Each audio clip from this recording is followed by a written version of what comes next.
Welcome to Thalira Tales, where stories bloom in silence, carrying emotion, mystery, and hidden truth. Step in and let the tale unfold. I am Nia, 32 years old, and the night I gave birth to my daughter was supposed to be the happiest moment of my life. Instead, as I lay in an Atlanta hospital bed, enduring agonizing contractions, the door opened to reveal my husband of 5 years. But he was not alone. He was tightly gripping the hand of his 23-year-old assistant Chloe, who was sobbing into his shoulder. He looked me dead in the eye and demanded I give up my VIP delivery suite for his mistress, claiming she was carrying his unborn son and needed the luxury more than I did. I did not scream, I did not cry, I simply packed my bags and moved to a standard room. But by sunrise, I made a single phone call that stripped him of his wealth, his freedom, and his family legacy. Before I tell you exactly how I dismantled his entire life, let me know where you are watching from in the comments below. Hit that like button and subscribe. If you believe that a woman's silence is never weakness, but just her taking time to reload, the transition from my quiet living room to that sterile hospital memory is still sharp. It was a Tuesday night in late October. The rain was lashing against the floor-to-ceiling windows of the birthing center at Atlanta Medical. This was not just any room. It was the premier VIP maternity suite, the one Marcus insisted we book months in advance to maintain the image of our perfect wealthy family. It had a soaking tub velvet guest chairs and a panoramic view of the city skyline. But all that luxury meant absolutely nothing as the sheer agony of a level 10 contraction ripped through my abdomen. I gripped the cold metal rails of the hospital bed, squeezing my eyes shut as the pain radiated from my lower back all the way down to my knees. The only sound in the massive room was the rhythmic steady beep of the fetal heart monitor. It was the only reassurance that my little girl was safe, even as my own body felt like it was splitting in half. I was sweating, exhausted and completely terrified, and more than anything, I was entirely alone. Where was Marcus? That was the question looping in my dizzy brain for the past 6 hours. My water had broken at noon while I was finalizing quarterly reports for my business, a business, by the way, that Marcus knew absolutely nothing about. I called him immediately. It went straight to voicemail. I called his office. His secretary told me he had stepped out for an urgent client meeting and could not be reached. So I drove myself to the hospital, white-knuckling the steering wheel through Atlanta traffic, breathing through the early stages of labor alone. As the hours dragged on and the afternoon turned into a stormy night, my calls to him remained unanswered. The nurses kept giving me sympathetic looks. You know the look. The soft, pitying tilt of the head when they ask if they should try calling the father one more time. I told them no. I told myself he was just caught up in a major acquisition for his family investment fund. I told myself he would burst through the door any minute with a massive bouquet of roses, apologizing profusely, kissing my forehead, and telling me how brave I was. I clung to that fantasy because the alternative, the reality that my husband had abandoned me during the birth of our first child, was too heavy to carry on top of the physical pain. Another contraction hit harder than any of the previous ones. I groaned, biting down on my dry lip, until I tasted blood. The pain was a blinding white-hot wave that consumed my entire existence. I reached out blindly, desperate for a hand to hold, for a voice to tell me I could do this. My fingers brushed against the empty sheets beside me. The vastness of the VIP suite suddenly felt suffocating. The velvet chairs sat empty. The catered fruit tray sat untouched. The silence in the room, save for the relentless beeping of the monitor, was deafening. I pressed the call button, my hand shaking violently. A nurse named Sarah hurried in, her face etched with concern.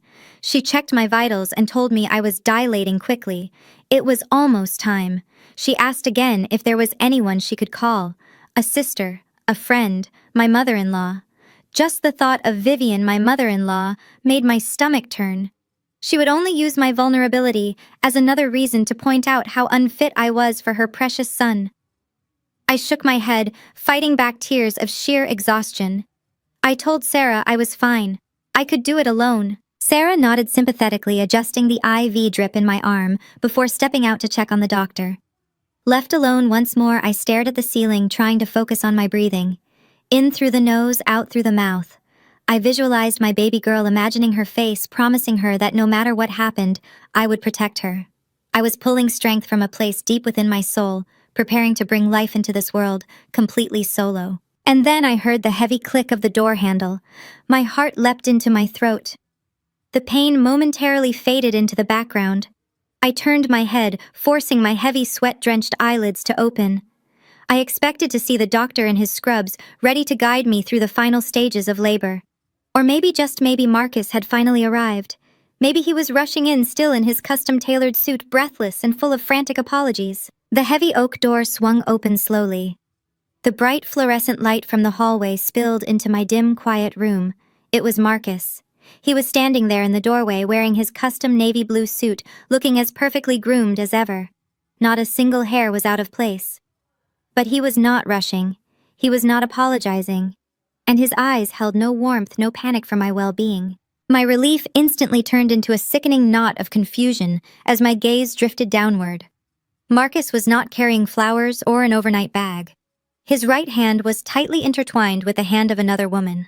It was Chloe, his 23-year-old administrative assistant, the girl who always wore skirts a little too short and smiled a little too wide whenever I visited his office. She was standing slightly behind him, clinging to his arm, as if he were her lifeline. She was wearing an oversized designer hoodie, her makeup perfectly done despite the situation. But what truly paralyzed me was the performance she was putting on. Chloe was practically hyperventilating, burying her face into Marcus's shoulder, sobbing loudly with forced theatrical tears. I could not process what I was seeing. The room began to spin. Was this a hallucination brought on by the sheer trauma of the pain? I blinked hard, trying to clear my vision, but the image remained. Marcus and Chloe, my husband and his assistant, in my delivery room. The beeping of the fetal heart monitor seemed to accelerate, matching the sudden, erratic hammering of my own heart against my ribs. Marcus took a step forward, pulling a whimpering Chloe along with him. He did not ask how I was doing. He did not ask about the baby. He did not even look at the monitors displaying his daughter's heartbeat. His jaw was set tight, and his gaze was entirely devoid of any affection. It was the look he gave people during hostile corporate takeovers, a look of total detachment. Chloe let out a loud, dramatic wail, burying her face deeper into his expensive suit jacket. She was acting as though she were the one enduring the excruciating pain of childbirth, not me. Her fake sobs echoed off the pristine walls of the VIP suite, a grotesque contrast to the quiet dignity I had maintained for the past 6 hours. I wanted to scream. I wanted to throw the pitcher of ice water sitting on the tray table directly at their heads. But my body was paralyzed by another massive contraction, forcing me to bite down on a scream, as the ultimate betrayal unfolded right before my eyes. When the contraction finally passed, leaving me gasping for air against the damp pillows, Marcus did not rush to my side. He did not ask the nurse for a cool washcloth. He did not even ask if the baby was okay. Instead, he cleared his throat, adjusted his perfectly knotted silk tie, and turned his attention entirely to Nurse Sarah, who was standing frozen in the corner of the room. "Excuse me, Nurse," Marcus said, his voice dripping with that familiar polished authority he usually reserved for his boardroom meetings. "We are going to need you to transfer my wife to a standard delivery room immediately. Pack up her belongings. Chloe needs to lie down. She is under an immense amount of stress and her blood pressure is spiking." Sarah blinked, her eyes darting between me, Marcus, and the sobbing girl clinging to his arm. "Sir, I do not understand. Your wife is fully dilated. She is in active labor. This is her reserved suite. And I am the one paying for it," Marcus snapped, stepping fully into the harsh hospital light. "Look at Chloe. She's extremely fragile right now. Her doctor said any emotional distress could put the baby at risk. She is carrying my son, the firstborn son of the family, the heir to my father's investment fund.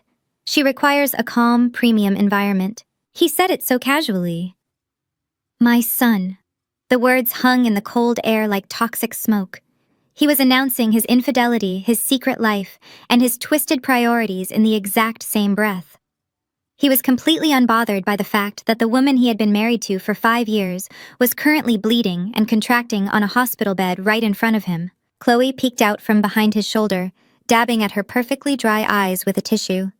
"I am so sorry, Nia," she whined, her voice pitched artificially high to sound innocent. "I really did not want to do this tonight, but my anxiety is just so bad, and Marcus is right. A boy is so important to his family's legacy. You know how Vivian is about the family name? I just need to lie in the soaking tub and calm down. I hope you understand." The audacity was blinding.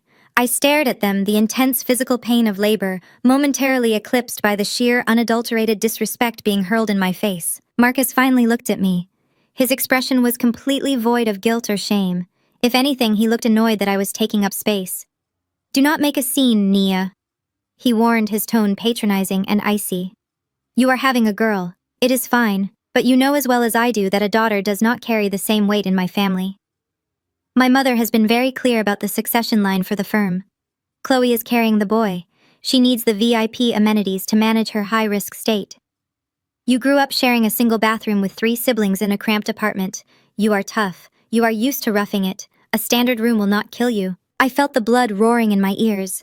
He was using my working-class background against me. He was taking the very resilience he once claimed to admire and turning it into a weapon. He was standing there, a wealthy, privileged man who had never faced a real hardship in his entire life, telling me that because I had survived poverty, I deserved to be treated like garbage during the birth of our child. He was telling me that our daughter, the baby currently fighting her way into this world, was essentially a second-class citizen in his eyes, simply because she was female. Nurse Sarah finally found her voice, stepping between Marcus and my bed. Sir, I cannot authorize a room transfer for a patient in active labor. It is a massive medical liability, and frankly, it is incredibly cruel. I do not care about your authorization, Marcus sneered. He pulled his platinum credit card from his leather wallet and tossed it onto the tray table next to my bed. Call the hospital administrator. Tell them Marcus Vance is demanding a room reassignment.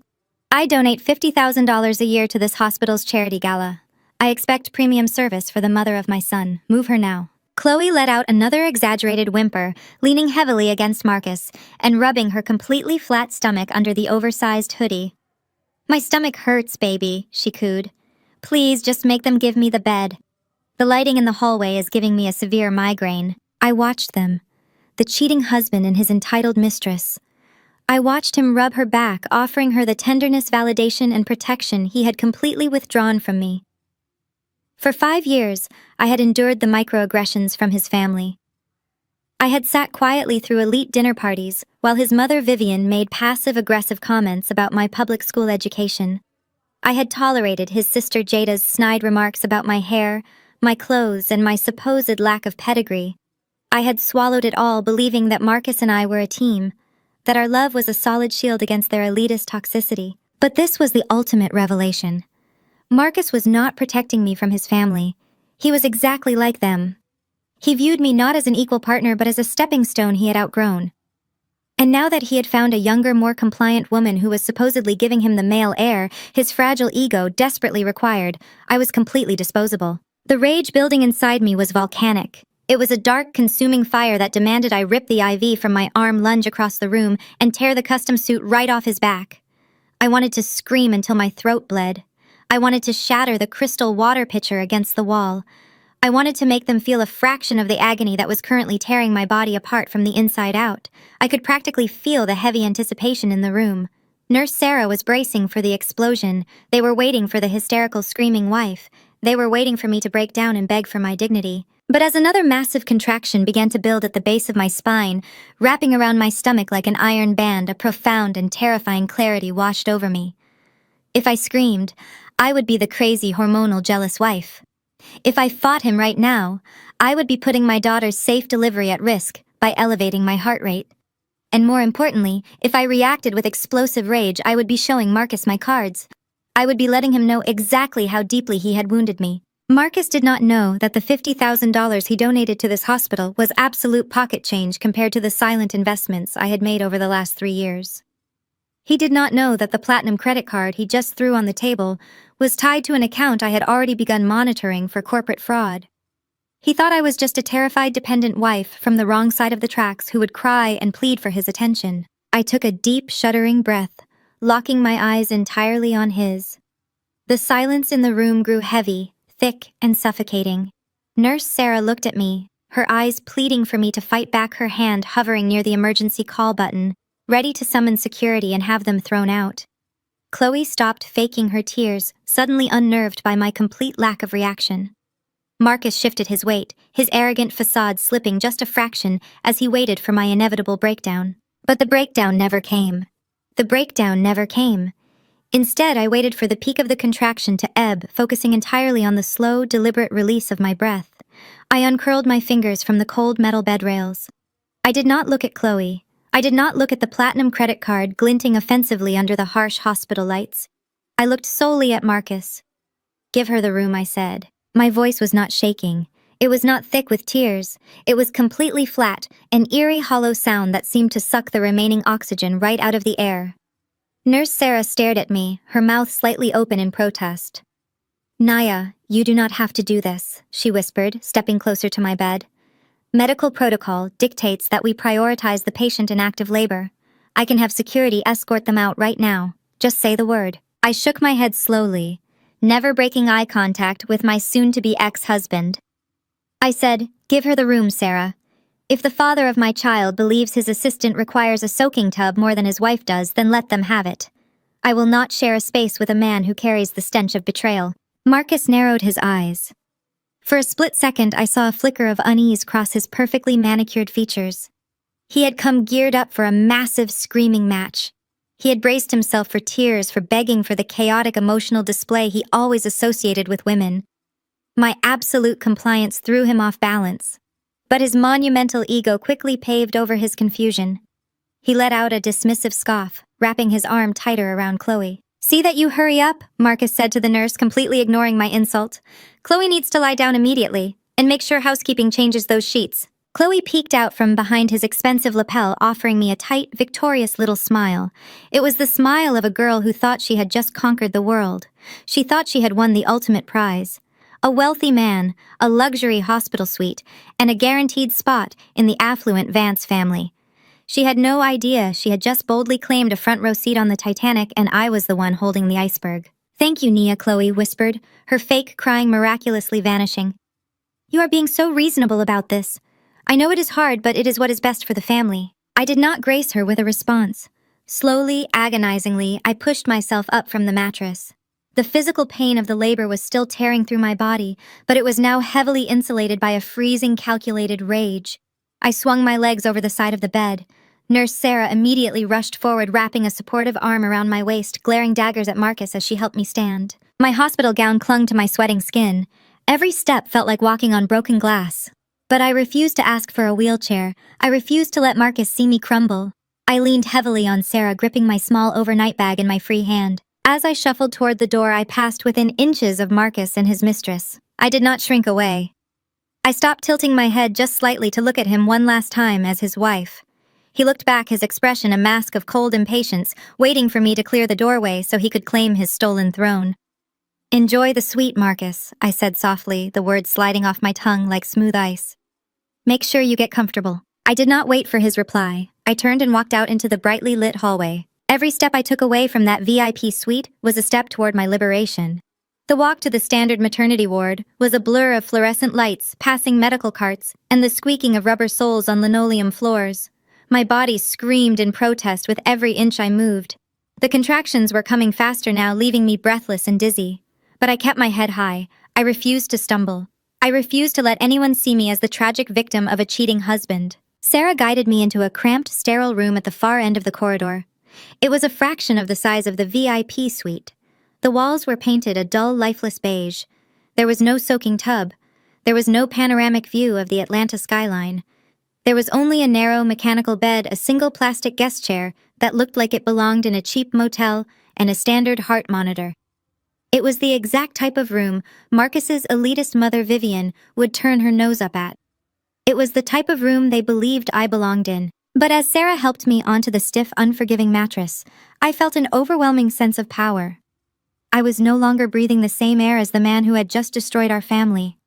I was alone, yes, but I was also entirely free to execute my next moves without his watchful, arrogant eyes monitoring my every reaction. I did not have to pretend to be the dutiful, supportive wife anymore. The masquerade was finally over. Sarah busied herself checking my vitals, her hands shaking with suppressed anger.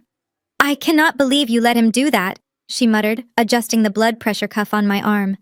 "I have been a labor and delivery nurse for 15 years, and I have never seen anything so utterly vile. You should have let me call security, Nia. You have rights." I looked at the ceiling, my breathing shallow as another contraction began to build in my lower back.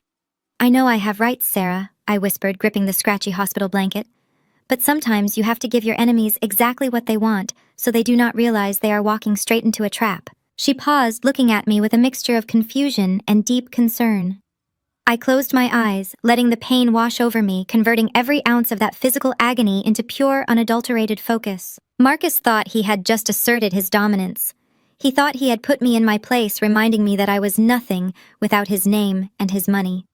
But as I lay in that cramped, dimly lit room, preparing to push my daughter into the world, my mind was running through the meticulously gathered files on my encrypted hard drive. For the past 8 months, I had been working as a confidential whistleblower for the Securities and Exchange Commission. I had systematically documented every single illegal wire transfer, every forged signature, and every offshore shell company Marcus and his brother-in-law, Brad, had created. They had been laundering millions of dollars from their high-net-worth clients, siphoning the money through fake vendor accounts they had set up using my name. They thought I was just a naive wife who happily signed whatever complicated tax documents they put in front of me.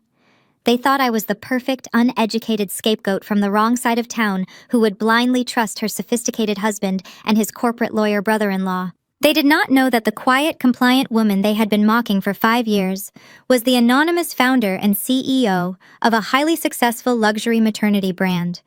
They did not know I understood corporate finance better than they did. And they certainly did not know I had already handed their entire criminal enterprise over to the federal government. A searing pain ripped through my core, forcing a loud, guttural groan from my throat. It was time. My baby was coming. Sarah hit the call button, shouting for the doctor, her voice frantic as she coached my breathing. I gripped the side rails of the tiny bed, pushing with everything I had left in me. I was not just pushing to bring my daughter into the world. I was pushing away the last remaining ties to the Vance family. I was violently expelling the weakness, the compromise, and the silent suffering I had endured for half a decade. As the doctor rushed into the room, snapping on his gloves, I let out one final, earth-shattering push. And then the most beautiful sound filled that cramped, sterile room. The sharp, healthy cry of my newborn daughter. Sarah laid her wet, warm body onto my chest. I wrapped my arms around her, burying my face into her tiny neck, breathing in the scent of pure, untainted life. Tears finally streamed down my face, but they were not tears of heartbreak or defeat. They were tears of absolute triumph. "You are safe, my sweet girl," I whispered into her ear, fiercely kissing her forehead. "Mommy has you. And by tomorrow morning, nobody will ever be able to look down on us again." While Marcus and Chloe were sleeping soundly in the luxurious bed they had stolen from me, unaware of the storm gathering on their horizon, I held my daughter in the dark. I was exhausted, bleeding, and bruised. But my eyes were wide open, staring at the blank hospital wall with the deadly focus of an apex predator, waiting for the sun to rise. The trap was set. All I had to do now was wait for the vultures to land. The morning sun broke through the small high window of my cramped recovery room, casting a harsh yellow light across the linoleum floor. I had not slept a single wink. My body ached with a dull, throbbing intensity, but the adrenaline pumping through my veins kept me wide awake. My beautiful baby girl was swaddled in a scratchy hospital blanket, sleeping peacefully against my chest. Her tiny chest rose and fell in a perfect, soothing rhythm. I traced the delicate curve of her cheek, making a silent promise that she would never know the kind of toxic manipulation I had endured. Around 9 o'clock, the distinct sound of heavy footsteps and loud, self-important voices echoed down the corridor. You can always hear the Vance family before you see them. They moved through the world with an arrogance that demanded everyone else step aside. I recognized my mother-in-law, Vivian's sharp, commanding voice instantly. She was complaining about the hospital parking, her heels clicking aggressively against the floor. Then came my sister-in-law, Jada, her voice a pitch too high, agreeing with whatever Vivian said. And underneath it all was the deep, condescending chuckle of Brad, my white brother-in-law, who always acted like he owned whatever room he walked into. My door was cracked open just a few inches. Through the narrow gap, I watched the parade of designer coats and extravagant floral arrangements march past. Vivian was holding a massive bouquet of blue hydrangeas and a silver gift bag from a high-end boutique.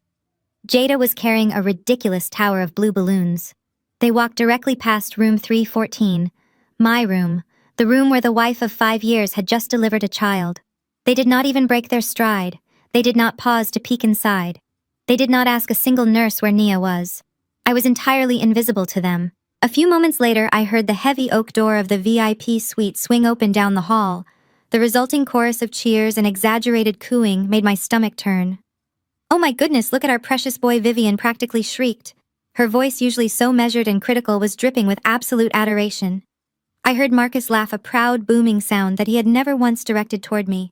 He was playing the part of the triumphant patriarch. And then there was Chloe laying it on thick with a weak, breathy voice, thanking them for coming, telling them how hard the night had been for her and her little prince. I lay there in the silence of my sterile room, forced to listen to the grotesque celebration of my own betrayal. The acoustics of the maternity ward carried every word down the hall with agonizing clarity. I heard Brad slap Marcus on the back. "Well done, Marcus," Brad said, his voice loud enough to wake the dead. "A boy. Finally. We were getting worried you were going to leave the Vance legacy to a girl. We need a strong heir for the investment fund, not some emotional liability." Vivian immediately chimed in, her tone dismissive and cold.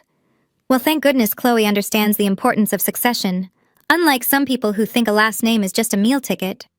The entire room erupted into polite, calculated laughter.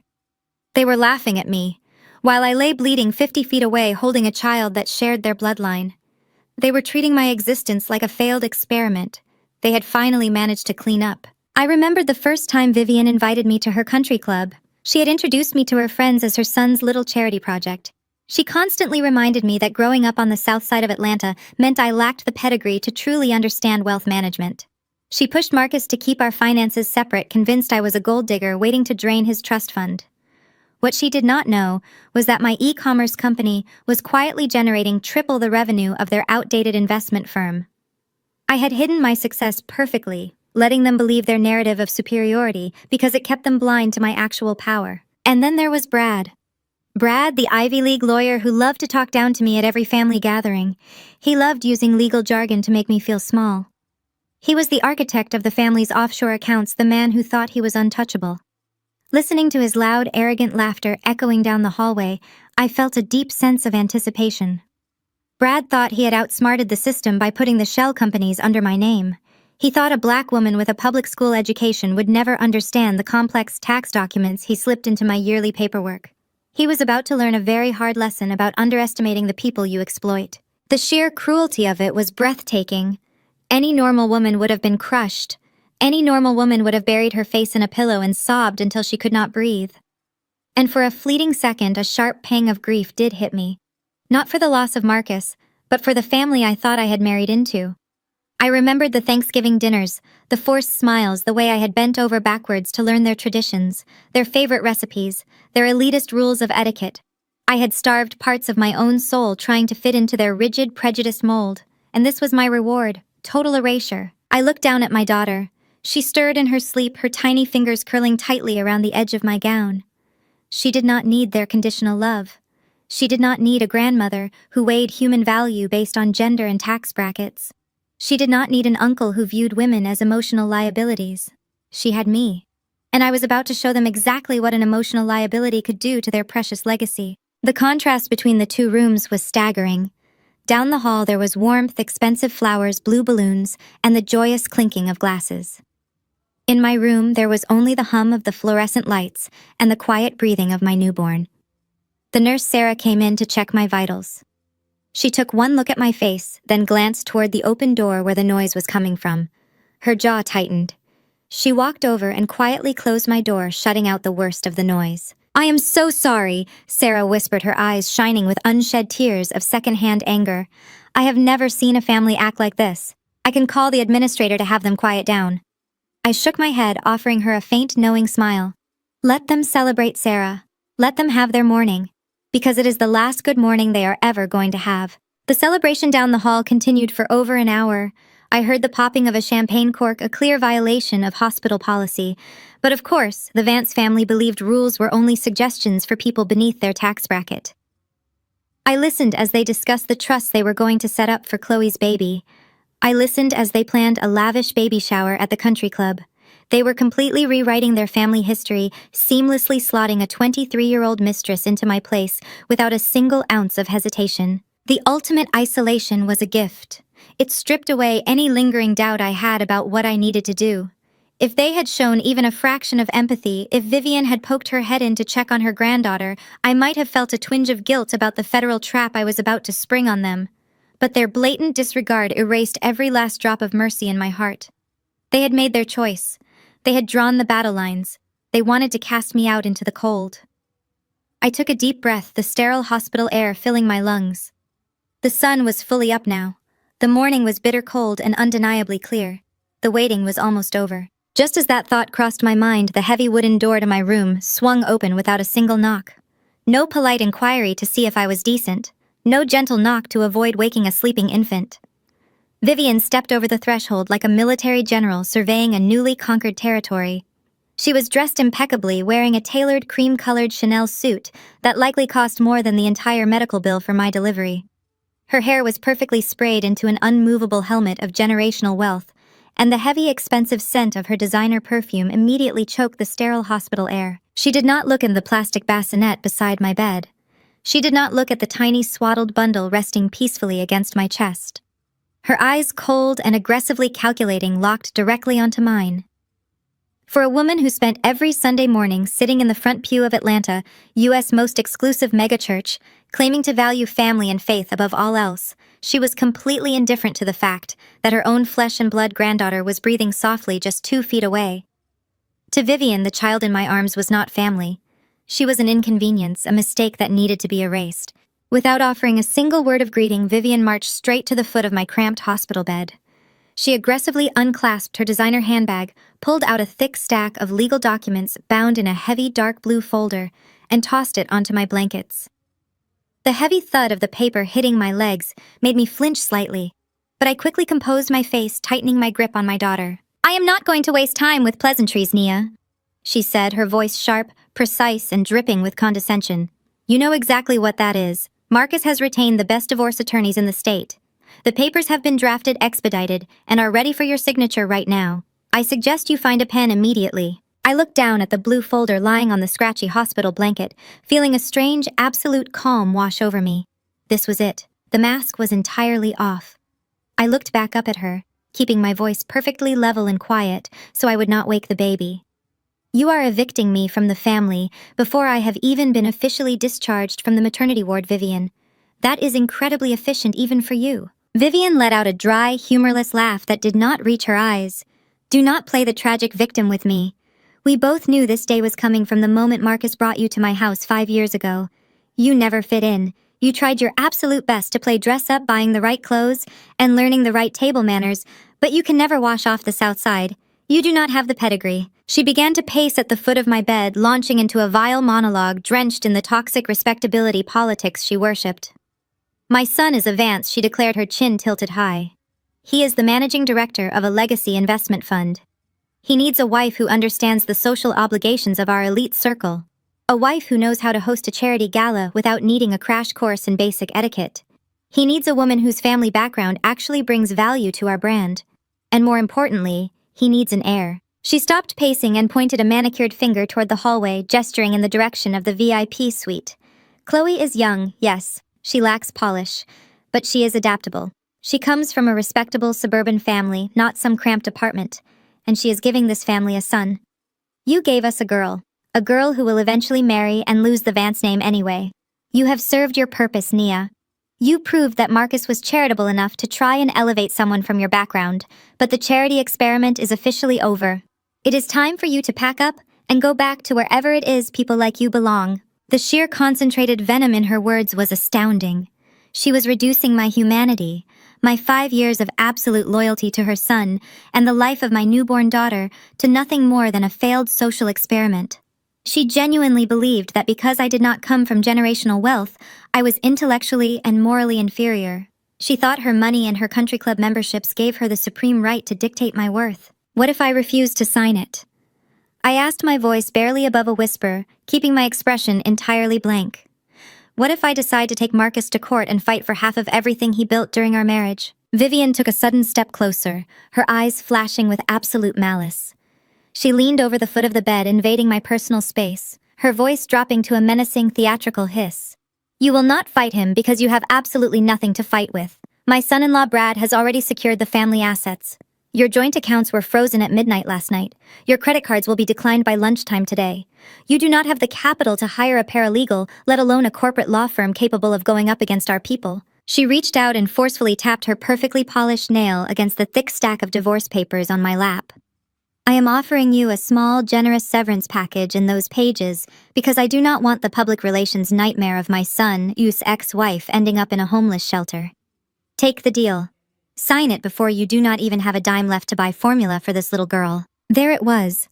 The ultimate, unforgivable threat. She was using my child's basic survival as leverage to force me into submission. She thought she had me completely backed into a corner, completely financially dependent on their reluctant charity. It was the classic brutal tactic of the wealthy elite trying to crush anyone they deemed a peasant, starve them out until they get on their knees and submit. I looked down at the divorce papers again. If I were the helpless, uneducated woman Vivian desperately needed me to be, I would be sobbing uncontrollably right now.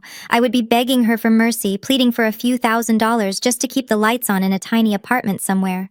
But I was not that woman. The severance package she was threatening me with was likely less than what my e-commerce company generated in a single Tuesday afternoon. I reached out and rested my hand flat on top of the blue folder. I did not open it. I just traced the edge of the thick paper, looking up at her with a chilling serenity. You are very confident in Brad's legal maneuvering, Vivian.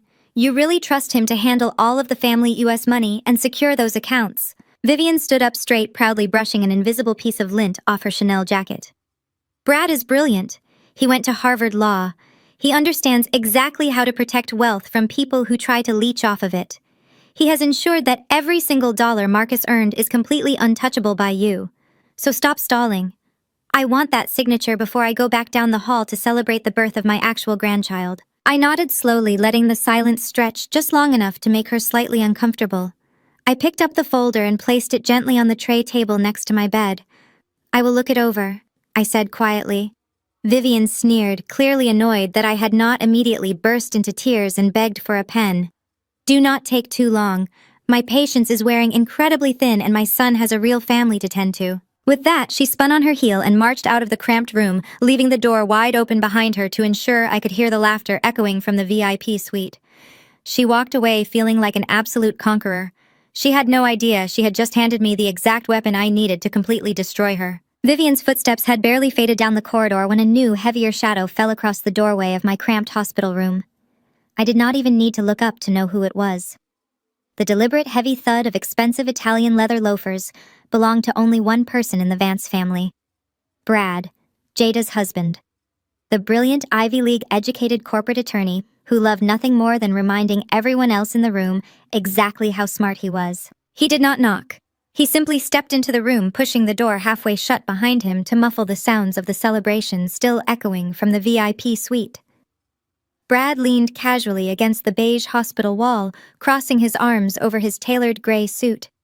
He looked completely out of place in the sterile maternity ward, exuding the kind of arrogant, untouchable privilege that only a wealthy white man navigating an affluent black family could possess.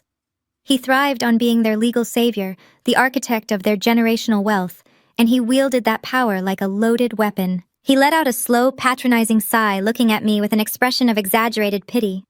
Well, Nia, he began, his voice smooth and dripping with artificial sympathy. Vivian can be a bit blunt, but she is not wrong. I highly recommend you sign that paperwork before the close of business today. It really is the best possible outcome for someone in your precarious position. I kept my arms securely wrapped around my daughter, refusing to let his physical presence intimidate me. I did not ask for your legal counsel, Brad. He chuckled, a low grating sound that vibrated with supreme overconfidence. He pushed off the wall and took a few steps closer to the bed, his eyes scanning the cheap plastic bassinet and the stark, depressing room. That is your first mistake, he said, slipping his hands into his trouser pockets. You always thought you could operate on our level without our guidance. But let us be brutally honest here. You do not understand how wealth works. You think because you married Marcus, you automatically gained a seat at the adult table. But wealth is not just about having money in a checking account. It is about structure. It is about legal protection, and I am the one who built the fortress around the Vance family assets. I looked down at the blue folder still resting on my tray table, then back up at him. Vivian said you froze my accounts. You and I both know that is illegal. Those were joint marital assets. The bank requires dual authorization for any transfer over $10,000. Brad smiled. It was a wide, predatory smile that showed far too many perfectly whitened teeth. It was the smile of a man who believed he was explaining basic addition to a slow toddler. Oh, Nia. Sweetheart, you really should not try to use legal terms you learned from watching television shows. It makes you look desperate. He took another step forward, lowering his voice into a condescending whisper. Did you really think I would leave a loophole for an uneducated girl from the South Side to exploit? I am the managing partner of my firm. I draft contracts that make federal regulators dizzy. He was taking the bait. His monumental ego simply could not resist the opportunity to boast about his own perceived genius. I shifted slightly on the bed, clutching my baby closer, forcing my voice to tremble just enough to make him believe I was terrified. "How did you do it, Brad? How did you take my money without my signature?" He practically beamed with pride. "It was almost too easy," he bragged, pacing slowly at the foot of my bed. "When Marcus first married you, I knew you were an emotional liability. Women from your specific socioeconomic background tend to get loud and hostile when things do not go their way. I had to protect the fund. So 3 years ago, when you signed that massive stack of tax documents I brought over to your house, you were not just signing your tax returns." He paused for dramatic effect, clearly relishing my stunned silence. "You also signed a broad power of attorney, granting me complete executive control over the joint holding company. I did not even have to forge your signature, Nia. You handed me the keys to the kingdom because you were too intimidated by the legal jargon to read page 42. Last night, the moment Marcus told me he was moving Chloe into the VIP suite and ending the marriage, I triggered a dissolution clause. I legally drained every single joint account and transferred the capital into an offshore trust under Vivian's name. By the time you woke up this morning, your net worth had been officially reduced to 0. I stared at him, letting my mouth fall open slightly, playing the part of the shattered, defeated wife to absolute perfection. I needed him to keep talking. I needed him to explicitly detail his crimes in his own arrogant words. But the power of attorney was only for the real estate investments. I stammered, making my voice sound weak and confused. "You could not have moved the liquid cash. The bank would have flagged it." Brad rolled his eyes, clearly annoyed by my persistence. "Do not argue with me, Nia. It is embarrassing. I am the lawyer for the fund. I have personal relationships with the branch managers. When I tell them a transfer is authorized, they push it through without asking questions. I bypass the dual authorization by classifying the transfer as an emergency corporate restructuring. It is a gray area, sure. But by the time a judge ever gets around to subpoenaing those records, the money will be washed through 3 different shell companies in the Cayman Islands. You will be bankrupt long before you ever see the inside of a courtroom." He leaned heavily over the footboard of my bed, invading my space, his blue eyes locking onto mine with absolute malice. He wanted me to feel tiny. He wanted me to feel the crushing weight of his systemic power. He wanted to remind me that as a wealthy white man in America, the rules simply did not apply to him. "Listen to me very carefully," he said, his tone dropping the fake sympathy and revealing the raw, ugly prejudice underneath. "You are completely out of your depth. You do not have the resources, the education, or the social capital to fight us. If you try to make a scene, if you try to get aggressive and drag Marcus through a messy public divorce, I will personally ensure that you are buried in so much litigation that you will never see the light of day. I will tie you up in family court until you cannot even afford to feed that kid you are holding. Let the adults handle the finances, Nia. You just focus on signing your name where I tell you to." He reached out and tapped the blue folder with the back of his hand.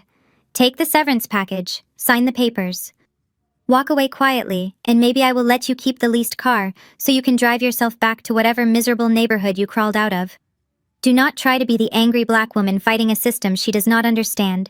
It never ends well." I did not blink. I did not look away. I simply absorbed every single vile, incriminating word he had just voluntarily confessed to.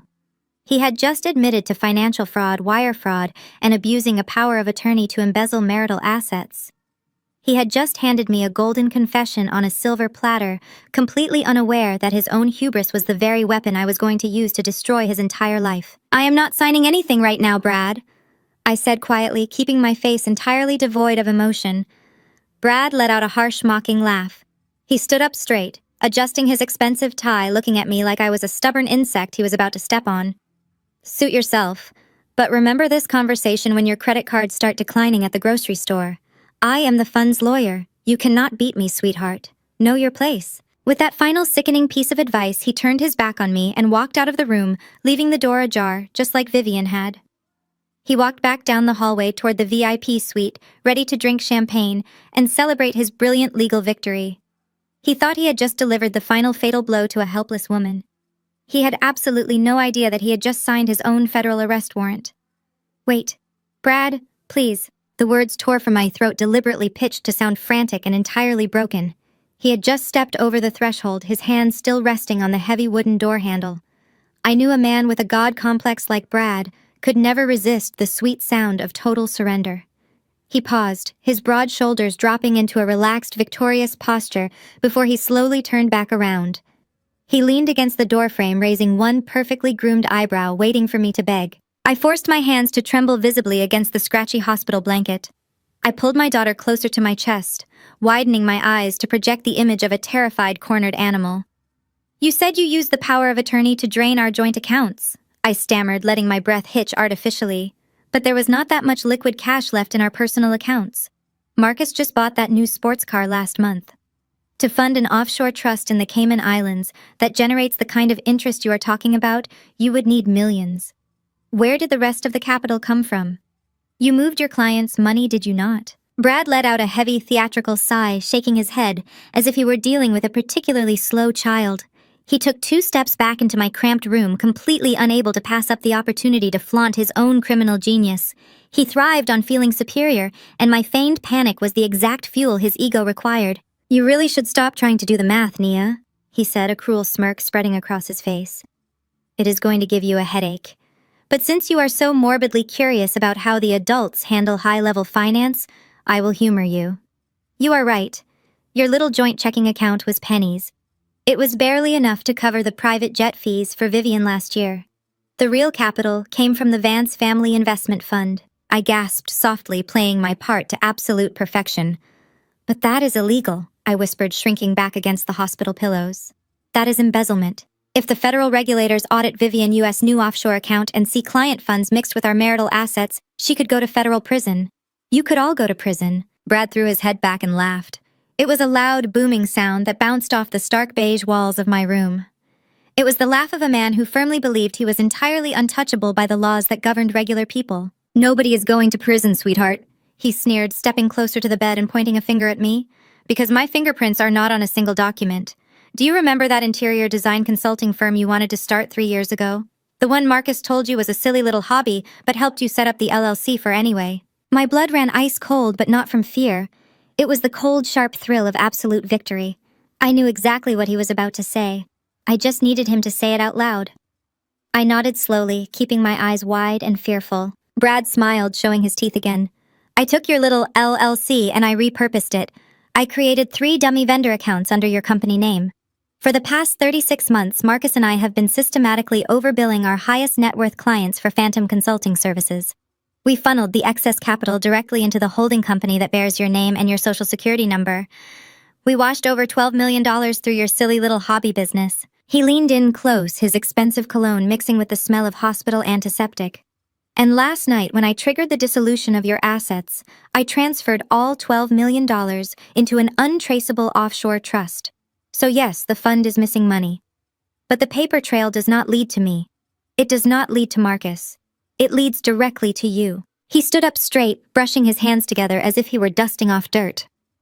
"If the Securities and Exchange Commission ever comes knocking, and they will not, because I am too good at my job, all they will find is a bitter, financially unstable ex-wife who embezzled money from her husband, Wes' family fund, to support her lavish lifestyle.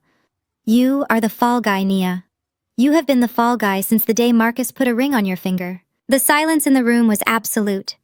Down the hall I could hear the faint sound of Chloe laughing in the VIP suite, entirely unaware of the massive federal crime ring she had just married into. Brad watched me closely, waiting for the devastating reality of his words to crush me. He expected me to dissolve into a puddle of hysterical tears. He expected me to reach out and grab the divorce papers, desperate to sign away my rights, just to avoid a fabricated prison sentence. "So you see," Brad concluded, his voice dropping to a low, menacing whisper, "you do not have a choice. You sign the divorce settlement, you take the tiny severance package Vivian offered, and you keep your mouth completely shut. In exchange, I will make sure the dummy corporations are quietly dissolved, and you get to stay out of a federal penitentiary. It is the most generous offer you are ever going to get in your entire life. Do we understand each other?" I looked at him. I looked at the sheer, unadulterated arrogance radiating from every pore of his body. He was so blinded by his own prejudice, so convinced of his own intellectual supremacy, that he never bothered to look beneath the surface. He never bothered to check if the woman he was framing was actually the naive victim he believed her to be. "I understand you perfectly, Brad," I said, my voice completely steady. "Good," he replied, giving his suit jacket one final tug. "I will expect those papers signed and handed to the front desk by noon." Do not make me come back here, Nia. I will not be nearly as polite the second time around. He turned on his heel and strode out of the room. I watched his shadow disappear down the hallway. I listened to the heavy, confident thud of his shoes until they faded completely into the ambient noise of the maternity ward. I waited another full 60 seconds just to be absolutely certain he was gone. The moment the hallway fell quiet, the trembling in my hands stopped instantly. The terrified, broken expression vanished from my face, replaced by a mask of cold, calculated precision. I gently shifted my sleeping daughter to one side, reaching with my free hand into the bottom compartment of my overnight bag. I pulled out a heavy, encrypted satellite phone that Marcus did not even know existed. I unlocked the screen and pressed a single speed dial button. The line rang twice before a deep, professional voice answered on the other end. "Agent Davis," the voice said. "It is Nia," I replied, my voice echoing quietly in the sterile room. "Are you safe?" he asked, his tone shifting into immediate operational readiness. "Did you get the delivery done without complications?" "I have my daughter and we are fine," I said, keeping my eyes fixed on the open doorway. "But more importantly, I have the final piece of the puzzle."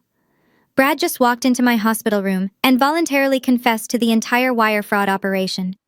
He explicitly named the shell companies, he confirmed the exact amount of $12 million, and he admitted to using my LLC as a front to defraud their clients.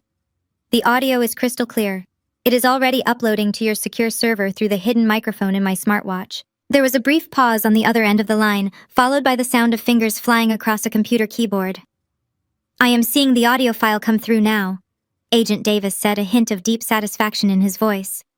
"This is the smoking gun, Nia. We have everything we need to bypass a grand jury and move straight to immediate asset seizure and arrest warrants." I looked over at the blue folder sitting on my tray table, the divorce papers that were supposed to be my financial death sentence. I reached over, picked up the entire stack of documents, and dropped them directly into the plastic trash can beside my bed.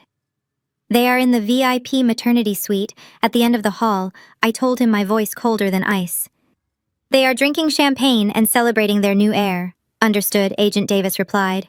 "What is your call?" I took a deep breath, feeling the pain of the last 5 years finally begin to lift off my shoulders. "Pull the net," I said. I disconnected the call and dropped the heavy satellite phone back into the bottom of my bag. It was time. I stood up from the stiff hospital bed. My body still ached from the exhausting delivery, but the pure adrenaline surging through my veins completely masked the physical pain. I reached into my overnight bag and pulled out the emerald green silk robe I had packed months ago. I slipped it over my shoulders, letting the luxurious fabric cascade all the way down to my ankles. I was not going to walk into that room looking like a broken, discarded victim. I carefully picked up my sleeping daughter, wrapping her securely in a soft cream-colored cashmere blanket. I took one last look at the dreary beige walls of room 314.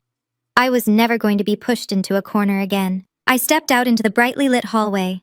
The maternity ward was bustling with nurses and doctors starting their morning rounds, but my focus was entirely fixed on the heavy double doors at the far end of the corridor, the VIP suite. As I walked, the sound of their celebration grew louder and more obnoxious. I could hear the distinct pop of another champagne bottle. I could hear Vivian loudly praising Chloe for securing the family bloodline, her voice dripping with artificial sweetness. I could hear Brad bragging about his latest golf game, completely unfazed by the multi-million-dollar federal crime he had just confessed to orchestrating. They were having the time of their lives, completely oblivious to the massive storm currently hurtling toward them at breakneck speed. I did not knock. I simply reached out and pushed the heavy oak doors wide open. The doors hit the wall with a loud, resounding thud that immediately silenced the entire room. The scene inside was exactly as grotesque as I had imagined. Chloe was propped up against a mountain of plush pillows, wearing a sheer designer nightgown, holding a crystal flute of non-alcoholic cider. Marcus was sitting on the edge of the bed, holding her hand and smiling like the proud patriarch he desperately wanted to be. Vivian and Jada were busy arranging massive bouquets of expensive blue hydrangeas on the windowsill. Brad was leaning casually against the mahogany wet bar, pouring himself another glass of vintage champagne. For a fraction of a second, nobody moved. The music playing softly from a Bluetooth speaker seemed to fade into nothing. They just stared at me, completely paralyzed by the sheer audacity of my presence. I stood in the doorway, the vibrant emerald silk of my robe contrasting sharply with the sterile hospital environment, holding my daughter close to my chest. I did not look broken. I did not look terrified. I looked exactly like the woman who owned the ground they were standing on. Marcus was the first to break the silence. He dropped Chloe Yu's hand and stood up, his face instantly twisting into a mask of pure, unadulterated rage. "What is wrong with you?" he demanded, marching toward the center of the room. "Have you completely lost your mind? Get out of here right now." Vivian dropped a crystal vase onto the bedside table, water splashing everywhere. "How dare you show your face in this room?" she shrieked, her perfectly manicured facade instantly crumbling into pure hostility. "We gave you a direct order to sign those papers and leave quietly. You are trespassing on a private family celebration. You have absolutely no right to be here." Brad set his champagne glass down on the wet bar with a loud clink. He shook his head, looking at me with absolute disgust. "I warned you, Nia," he sneered, taking a menacing step forward. "I told you not to make a scene. You are just proving every single stereotype we ever had about you. You are acting like an emotional liability. Now turn around and walk back to your miserable little room before I call hospital security and have you physically dragged out of this building." Chloe immediately started her theatrical whimpering again, clutching the expensive hospital blankets to her chest. "Marcus, make her leave," she whined, forcing her voice to tremble violently. "She is scaring me. The stress is going to hurt the baby. Please get her away from me right now." They swarmed me. Marcus stepped so close I could feel the heat radiating off his angry body. His hand was raised as if he were about to grab my arm and forcefully throw me out into the hallway. They were a pack of rabid wolves desperate to protect their stolen territory and reassert their dominance over the woman they viewed as nothing more than a peasant. But I did not take a single step back. I did not flinch. I just looked at Marcus, then at Vivian, and finally at Brad. I let a slow, chilling smile spread across my face. It was the smile of a woman who knew she was holding the winning lottery ticket while everyone else in the room was standing on a landmine. Before Marcus could lay a single finger on my silk robe, a breathless, panicked voice echoed from the hallway right behind my shoulder. "Please step away from her immediately." The aggressive crowd parted slightly as Dr. Harrison, the Chief Administrative Director of Atlanta Medical, practically shoved his way past Marcus. He was a tall, imposing man with graying hair who usually commanded absolute authority in these halls. He was the man the Vance family frequently bragged about playing tennis with at their country club. But right now, Dr. Harrison was sweating profusely. His expensive tie was crooked, and he was completely ignoring the wealthy Vance family. He turned his back squarely on Marcus and bowed his head slightly toward me. His posture radiated a level of pure, terrified subservience that sent a shockwave through the room. "Ms. Vance." Dr. Harrison gasped, trying desperately to catch his breath. "I am so incredibly sorry for this unacceptable disruption. I was just notified by the hospital board of directors about the room reassignment from last night. It was a catastrophic failure of our internal protocol. The nurse on duty has already been suspended pending a full investigation. Please tell me you and your daughter are unharmed. Is there anything I can get you immediately?" Marcus stared at the hospital director, his mouth hanging open in absolute shock. The arrogant fire in his eyes was suddenly replaced by sheer confusion. "What the hell are you talking about?" Harrison Marcus snapped, trying to regain control of the narrative. "She is the one disrupting us. She is trespassing. I pay $50,000 a year to this hospital U.S. charity fund. I am the one who demanded that room change. Have security remove her right now." Dr. Harrison finally turned around to face Marcus, but his expression held absolutely no warmth or familiarity. He looked at Marcus as if he were a completely insignificant nuisance. "I am afraid you are severely mistaken, Marcus," the director said, his voice dropping to a stern, authoritative tone. "You do not dictate protocol in this building, and you certainly do not have the authority to remove this woman from this suite." Marcus stepped back, his face flushing a deep, angry red. "Excuse me," he sputtered, pointing a furious finger at the hospital director's chest. "Do you know who you are talking to? I am Marcus Vance. My family has been on the donor wall of this hospital for 3 generations. I demand you call security right now and have this crazy woman escorted off the premises before I pull every single cent of our funding." Dr. Harrison did not flinch. He did not cower the way people usually did when a Vance raised their voice. He simply straightened his tie, crossed his arms, and looked at Marcus with a mixture of absolute pity and profound disgust. "Your $50,000 annual pledge is certainly appreciated, Marcus. However, it barely covers the cost of the floral arrangements in our main lobby, and it certainly does not give you the right to disrespect the primary benefactor of this entire institution." Vivian stepped forward, her expensive heels crunching slightly on the floor. "Benefactor?" What on earth are you talking about, Harrison? She is a nobody. She is my son, a soon-to-be ex-wife. She does not even have a bank account right now. Dr. Harrison gestured respectfully toward me, treating me with a level of reverence the Vance family could only dream of receiving. It appears your family is completely out of touch with reality, Vivian. Ms. Vance did not just pay for this suite out of pocket. At 6 o'clock this morning, her private holding company finalized a multi-million-dollar endowment to our maternity ward. By unanimous vote of the board of directors, this entire floor has just been officially renamed the Nia Angel Wing. She is not just a patient, she is the largest anonymous shareholder of Atlanta Medical. The silence that followed was absolute and deafening. It was not just quiet. It was the sound of an entire generational hierarchy instantly collapsing in on itself. Vivian's jaw went completely slack. The color drained from her perfectly made-up face. The vintage champagne flute slipped directly through her manicured fingers. It hit the polished marble floor with a sharp, explosive crash, sending shards of crystal and expensive liquor splashing across her designer shoes.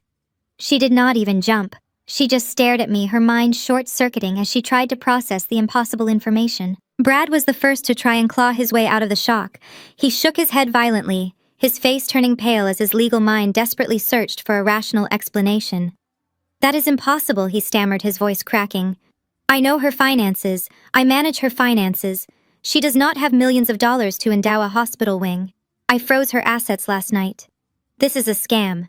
She is lying to you, Harrison. She is playing some kind of psychotic game." I shifted my sleeping daughter gently in my arms and took a slow, deliberate step toward Brad. "You froze the joint accounts, Brad. You froze the accounts I let you see. The accounts I purposefully kept small enough to make you feel like the brilliant financial mastermind you so desperately needed to be. Did you honestly think I spent the last 5 years sitting at home waiting for my allowance?" I looked around the room, making direct eye contact with each of my stunned abusers. When Marcus told me my little e-commerce business was a cute hobby and refused to invest a dime into my ideas, I built it anyway. While all of you were attending country club luncheons and gossiping about my public school education, I was securing international manufacturing contracts. My luxury maternity brand went global 2 years ago. I did not need your family money, Vivian.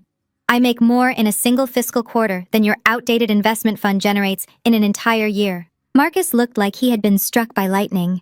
He stared at me, his eyes wide as the pieces finally began to fall into place. The late nights I spent working in my home office. The sudden upgrades to our lifestyle that I always casually attributed to his quarterly bonuses. The fact that I never once asked him for money or complained about our budget. He had been sleeping next to a self-made millionaire for years and was too blinded by his own arrogance and prejudice to even notice. "But you are wearing a cheap hospital gown," Chloe blurted out, her voice trembling as she clutched the premium sheets. She was staring at me like I was a ghost. "You moved into the regular room. You let us take the VIP suite. Why would you do that if you are so rich? Why did you not just tell them who you were?" I turned my gaze to the girl sitting in the bed that should have been mine. "Because money does not buy class, Chloe. A lesson this family desperately needs to learn." I gave up the room because I refused to bring my beautiful daughter into a space tainted by a cheating coward and his desperate mistress. I wanted to see exactly how far Marcus was willing to go. I wanted him to show me his true colors so I could burn his entire world to the ground with a completely clear conscience. Vivian was practically hyperventilating now. She looked down at the broken glass at her feet, then up at me, her mind frantically trying to recalculate my worth in her shallow, status-driven world. The woman she had spent half a decade treating like absolute trash was suddenly the most powerful person in the room. "You lied to us!" Vivian gasped, clutching her pearl necklace as if she were having a heart attack. "You deceived this family. You came into my home and pretended to be nothing." "I did not pretend to be nothing, Vivian. I simply allowed you to see what you wanted to see. You needed a peasant to look down on. You needed a scapegoat to make your own shallow lives feel important. I gave you the exact version of Nia you demanded, and you took the bait every single time. You were so busy judging the neighborhood I grew up in that you never bothered to check the balance sheets of the industry I was conquering." Brad ran a trembling hand through his hair, his legal instincts finally kicking back in as a desperate survival mechanism. "Okay, fine. So you have a successful company. Congratulations. That does not change the fact that Marcus is still your legal husband. If you are as wealthy as you say you are, half of that business belongs to him. Georgia is an equitable distribution state. I will file an injunction on your corporate assets before lunch. You are going to have to cut him a massive check. I let out a soft, genuine laugh. It was the first time I had smiled all morning. Oh, Brad, you really are slipping. Did you forget the post-nuptial agreement you practically forced me to sign 3 years ago? The one you aggressively drafted to ensure I could never touch the Vance family trust if we ever got divorced.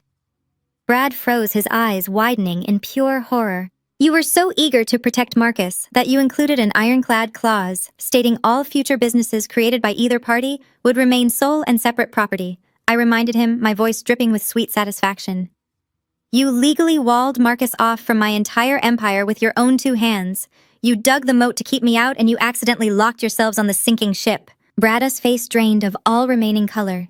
He literally stumbled backward, his back hitting the mahogany wet bar. He had outsmarted himself. The brilliant legal trap he had built to destroy the poor girl from the South Side was now the impenetrable shield protecting my entire fortune. Marcus was breathing heavily, looking back and forth between me and Brad, realizing that his grand exit strategy was turning into an absolute financial nightmare. But his ego was too massive to accept total defeat. He still thought he had one trump card left. He still thought he had his new loyal family. He reached over and grabbed Chloe's hand, pulling her closer to his side. It does not matter. Marcus spat, his voice shaking with desperate, pathetic defiance. Keep your money, Naya. I do not care. I have Chloe. I have a woman who actually respects me, and she is giving me the son I have always wanted. She is giving me the true heir to the Vance legacy. That is worth more than anything you could ever buy. I looked at the 2 of them, their hands tightly intertwined in a tragic display of solidarity. The hospital director stepped back quietly, knowing exactly what was about to happen. I reached into the deep pocket of my emerald silk robe. Is that so, Marcus? I asked softly. Let us talk about that precious son of yours. I pulled my free hand out of the deep pocket of my emerald silk robe. My fingers were tightly gripping a thick manila folder bearing the official seal of Atlanta Medical. I tossed it onto the polished mahogany coffee table in the center of the VIP suite. The heavy slap of the paper hitting the wood echoed sharply in the quiet room. Go ahead and open it, Marcus, I said, my voice completely devoid of any emotion. Consider it a push, present from me to you. Marcus stared at the folder as if it were a venomous snake. He looked at me, then down at the table, his chest heaving with anxious, shallow breaths. Chloe, however, recognized the folder immediately. The smug, entitled expression she had been wearing all morning instantly vanished. All the color drained from her face, leaving her looking like a terrified ghost. She lunged forward desperately, clawing at the table to grab the file before Marcus could reach it. Do not look at it, baby, Chloe shrieked, her voice cracking in genuine panic. She is trying to trick us. She forged those papers to ruin our family. Do not touch it. Marcus easily caught her wrist, his brow furrowing in deep confusion. He pushed her back onto the plush mattress and picked up the folder. His hands were actually trembling as he flipped it open. Vivian and Brad leaned in closer, their eyes glued to the documents, desperately searching for a loophole that would somehow save their precious reality. Read it out loud, Marcus, I instructed calmly. Read the diagnosis from Dr. Evans on page 2. The one dated yesterday afternoon. Marcus swallowed hard. His eyes scanned the crisp white paper, his pupils darting back and forth as he tried to comprehend the medical terminology. Patient exhibits significant abdominal distension. He read, his voice wavering. Ultrasound confirms the presence of an 18-centimeter complex cystic mass on the right ovary. Surgical intervention is required immediately. He stopped reading. The air in the room grew incredibly thin. Brad snatched the paper directly out of Marcus' hands, his eyes frantically scanning the rest of the page. Where is the obstetrics report? Brad demanded, flipping through the remaining pages. Where is the fetal heartbeat log? Where is the sonogram of the boy? There is no boy, Brad, I said, taking a slow step forward so they could all hear every single syllable clearly. There is no baby. There never was a baby. Your golden grandson is nothing more than a massive fluid-filled tumor. The silence that descended upon the room was absolute and suffocating. It was the sound of a generational delusion violently shattering into a million jagged pieces. Chloe had her hands clamped over her face, sobbing uncontrollably. But these were not the fake theatrical tears she had been crying earlier to manipulate Marcus.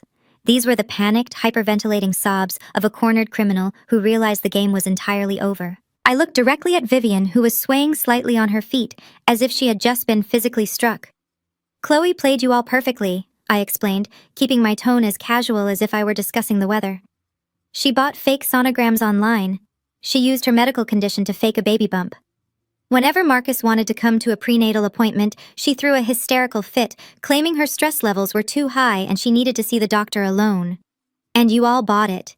You were so blinded by your desperate archaic need for a male heir that you never once demanded proof. Marcus was staring at Chloe, his eyes wide and completely unblinking. He looked like a man who had just woken up from a severe coma. "You lied to me," he whispered, his voice barely audible over Chloe as frantic crying. "You told me you were carrying my son." I let out a soft, mocking sigh. Of course she lied to you, Marcus. She knew Vivian was desperate for a grandson. She knew you were desperate to prove your virility and secure your place at the head of the fund. Her plan was brilliant in its simplicity. She was going to milk you for a massive trust fund, secure a luxury condo, undergo her laparoscopic cyst removal surgery today, under the guise of a complicated delivery, and then tragically tell you the baby did not survive. She would have walked away a millionaire playing the grieving mother while you footed the bill for the rest of her life. And it would have worked beautifully if she had not tried to execute her little scam in the exact hospital where I sit on the board of directors. The realization hit Marcus like a freight train. His entire reality collapsed in real time. He had thrown away his marriage to a self-made millionaire. He had participated in federal wire fraud. He had alienated the mother of his actual child. And he had done it all for a 23-year-old assistant with an ovarian cyst. A guttural animalistic roar tore from Marcus's throat. It was a sound of pure, unadulterated humiliation. He spun around and struck Chloe across the face with the back of his hand. The slap echoed through the VIP suite like a gunshot. Chloe screamed, tumbling backward against the pillows, her hand flying up to cover the angry red welt instantly blossoming across her cheek. "You crazy lying gold digger!" Marcus screamed, completely losing his polished, gentlemanly facade. He lunged toward the bed, his hands curled into tight fists. He looked like he wanted to wrap his fingers around her throat. "I gave up everything for you. I bought you a house. I moved you into my family." Hospital Director Harrison immediately stepped forward, grabbing Marcus by the shoulder and shoving him back forcefully. "Keep your hands to yourself," Marcus, the director, warned, his voice booming with authority. "If you strike her again in my hospital, I will have the police drag you out of here in chains right now." But the violence was contagious. Vivian suddenly snapped out of her catatonic state. Her eyes widened in absolute horror as she looked at Chloe. She let out a piercing, hysterical shriek and threw herself toward the bed. "My vintage Cartier bracelet?" Vivian screamed, her perfectly manicured hands clawing at the air. "I gave you my grandmother us diamond bracelet as a family heirloom for the baby. You absolute trash. You filthy lying peasant. You conned my family. You made me brag about you to the entire country club. I will destroy you. I will have you thrown in jail for the rest of your miserable life." Jada had to rush forward, grabbing her mother around the waist and pulling her back before Vivian could physically assault Chloe. Vivian was thrashing wildly, completely stripped of the elegant respectability politics she worshipped so deeply. She was acting exactly like the chaotic, unhinged women she always claimed to despise. Her precious social standing was completely ruined.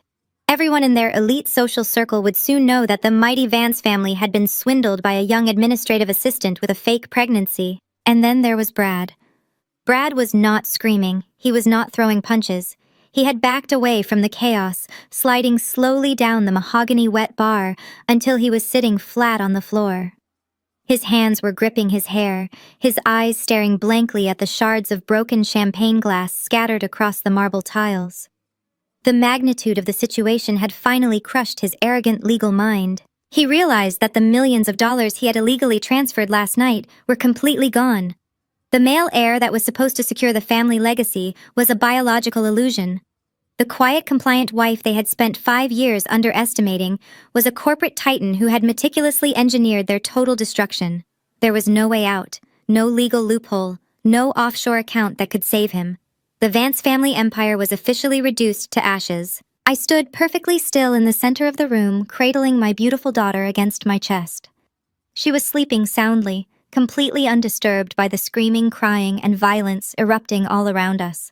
I watched the people who had tormented me for 5 years violently tear each other to shreds. They were ripping each other apart with the exact same teeth they had once used to bite me. I did not feel a single ounce of pity. I did not feel any lingering sorrow for the end of my marriage. I just felt a profound, radiant warmth spreading through my chest. I had not just leveled the playing field, I had detonated the entire stadium. Chloe was sobbing hysterically, begging Marcus for forgiveness, claiming she only did it because she loved him so much. Marcus was pacing the room like a caged animal, shouting profanities and kicking the expensive furniture. Vivian was weeping into Jada's shoulder, mourning the loss of her social status, more than she mourned the loss of her son's marriage. I took a deep breath, the scent of the expensive blue hydrangeas suddenly smelling remarkably sweet. The vultures were officially feeding on their own kind. But the show was not quite over yet. I turned my head slightly, listening closely to the quiet hum of the hospital corridor. I was waiting for a very specific sound. And right on cue, the heavy synchronized footsteps of federal agents began echoing down the hallway, marching directly toward the VIP suite. But before the heavy oak doors could swing open to reveal the authorities, Brad pushed himself up from the floor. He refused to accept that he had been outplayed. His arrogant legal mind simply could not process the concept of total defeat. He brushed the invisible dust off his expensive gray suit trousers, deliberately stepping over the shards of broken champagne glass. He adjusted his silk tie, took a deep breath, and desperately attempted to rebuild the impenetrable fortress of his white male privilege. He pointed a shaking finger directly at Hospital Director Harrison. "You are completely finished, Harrison." Brad snarled, his voice rising in pitch as he tried to project an authority he no longer possessed. "You just stood there and allowed a patient's highly confidential medical records to be weaponized and broadcasted in front of multiple unauthorized individuals. That is a textbook violation of the Health Insurance Portability and Accountability Act. I am going to file a massive federal lawsuit against this hospital before the sun goes down. I will personally see to it that your medical license is permanently revoked, and I will bankrupt this entire facility with punitive damages." Dr. Harrison did not even blink. He looked at Brad with a calm, practiced indifference. "You are welcome to try." Brad the director replied smoothly. However, considering the patient in question actively used our facility to execute a premeditated scheme to extort a major donor, and considering the medical file was legally subpoenaed by the hospital U.S. Internal Fraud Department just 10 minutes ago, I think you will find your lawsuit completely baseless. Now I highly suggest you lower your voice." Brad scoffed loudly, turning his furious gaze away from the director and locking it entirely onto me. He marched toward the center of the room, intentionally placing himself between me and the rest of the devastated Vance family. He was trying to act like their savior again. He needed to prove that he was still the smartest person in the room. "You think you won, Nia?" He spat, his blue eyes burning with toxic defiance. "You think because you exposed this pathetic little gold digger you have somehow defeated us? You are delusional. So what if Chloe lied about the baby? So what if Marcus made a terrible personal decision? That is just embarrassing family gossip. It means absolutely nothing in the real world." He turned around and gestured wildly to Marcus and Vivian, who were still paralyzed by the chaotic fallout of Chloe U.S. fake pregnancy. "Stop crying," Brad barked at them, trying to snap them out of their misery. "We are fine. Do you hear me? We are completely fine. We still have the capital." Vivian looked up at him, her mascara running down her face in thick black streaks. "What capital?" she whimpered, her voice entirely broken.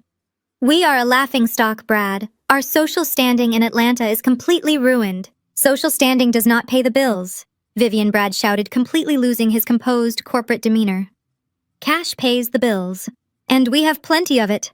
He spun back around to face me, a grotesque, victorious smirk stretching across his face. He actually thought he was about to deliver a killing blow. "You might have your little e-commerce company, Nia," he boasted loudly enough for the entire room to hear. "But I still successfully triggered the dissolution of your assets last night. I still moved $12 million of the fund U.S. capital into an untraceable offshore trust in the Cayman Islands. And because I used your LLC to wash the money, you are the only one on the hook for it. I do not care if you sit on the board of this hospital. I do not care if you have a few million tucked away. I have systematically drained the Vance family fund, secured the wealth under Vivian U.S. name, and legally framed you for the entire embezzlement operation. You are going to spend the next 10 years fighting federal prosecutors while we enjoy our dividends in peace." He crossed his arms, looking me up and down with absolute contempt. "You can walk around in your fancy silk robe all you want, but at the end of the day, I am the Fund Us lawyer. I control the money, and whoever controls the money controls the reality. You cannot beat me." I stood perfectly still, cradling my sleeping daughter. I did not interrupt him. I let him shout. I let him boast about his offshore accounts and his brilliant money laundering scheme right in front of the hospital director. I watched him dig his grave so incredibly deep that he would never be able to climb out. The dramatic irony was so thick it was almost suffocating. He was bragging about a financial victory that had already been entirely dismantled. Before I could offer him a single word of response, a sharp, piercing sound cut through the tense air of the VIP suite. It was Brad's cell phone. The custom obnoxious ringtone echoed loudly from the inner pocket of his suit jacket. Brad paused, his arrogant smirk faltering for just a fraction of a second. He pulled the phone out, clearly annoyed by the interruption. He glanced at the caller ID, and his posture immediately stiffened. He looked at Marcus, waving his hand dismissively. "It is Charles," Brad muttered, referring to the senior managing partner of his elite corporate law firm. "He is probably calling to confirm the Cayman wire transfers cleared. Let me just put this to bed so we can get out of this miserable building." He swiped the screen and lifted the phone to his ear, putting on his best, most confident professional voice. "Charles, good morning. I am dealing with a minor family emergency at the hospital, but I assume you are calling to confirm the asset restructuring for the Vance account." I watched Brad's face intently. I watched the exact moment his entire world stopped spinning. The voice on the other end of the line was loud enough that I could hear the frantic, panicked tone, even if I could not make out the exact words. Brad stood frozen in the center of the room. He did not say anything. He just listened. Slowly, agonizingly, every single drop of blood drained from Brad's face. His healthy, tanned complexion turned the color of wet ash. His jaw went completely slack, his mouth opening and closing soundlessly, like a fish suffocating on dry land. His eyes grew wide, darting frantically around the room, as if he were looking for an emergency exit that did not exist. "What do you mean they bounced?" Brad finally whispered. His voice was incredibly small, completely stripped of its usual booming authority. "What do you mean the Cayman accounts are frozen? Charles, that is impossible. I initiated the transfers myself. I used the secure portal." Another burst of frantic shouting came from the phone. Brad's knees actually buckled slightly. He reached out and grabbed the edge of the mahogany coffee table to keep himself from collapsing onto the floor. "No," Brad stammered, sweat instantly beading on his forehead. "No, no, no. They cannot be in the lobby. The Securities and Exchange Commission does not just raid a law firm without a subpoena, Charles. Who gave them the authorization? Who gave them the audio files?" Brad slowly lowered the phone from his ear. The call was not disconnected, but he was no longer listening. His hand was shaking so violently that the expensive smartphone slipped right through his fingers. It hit the marble floor with a loud crack, the screen shattering into a spiderweb of broken glass. He slowly turned his head and looked at me. The absolute terror in his eyes was magnificent. He looked like a man who had just stepped off a cliff and was suspended in midair, waiting for the devastating impact of the ground below. He finally realized that I had not just been sitting quietly for the last 5 years. He realized that the $12 million he thought he stole was currently sitting safely in a government holding account.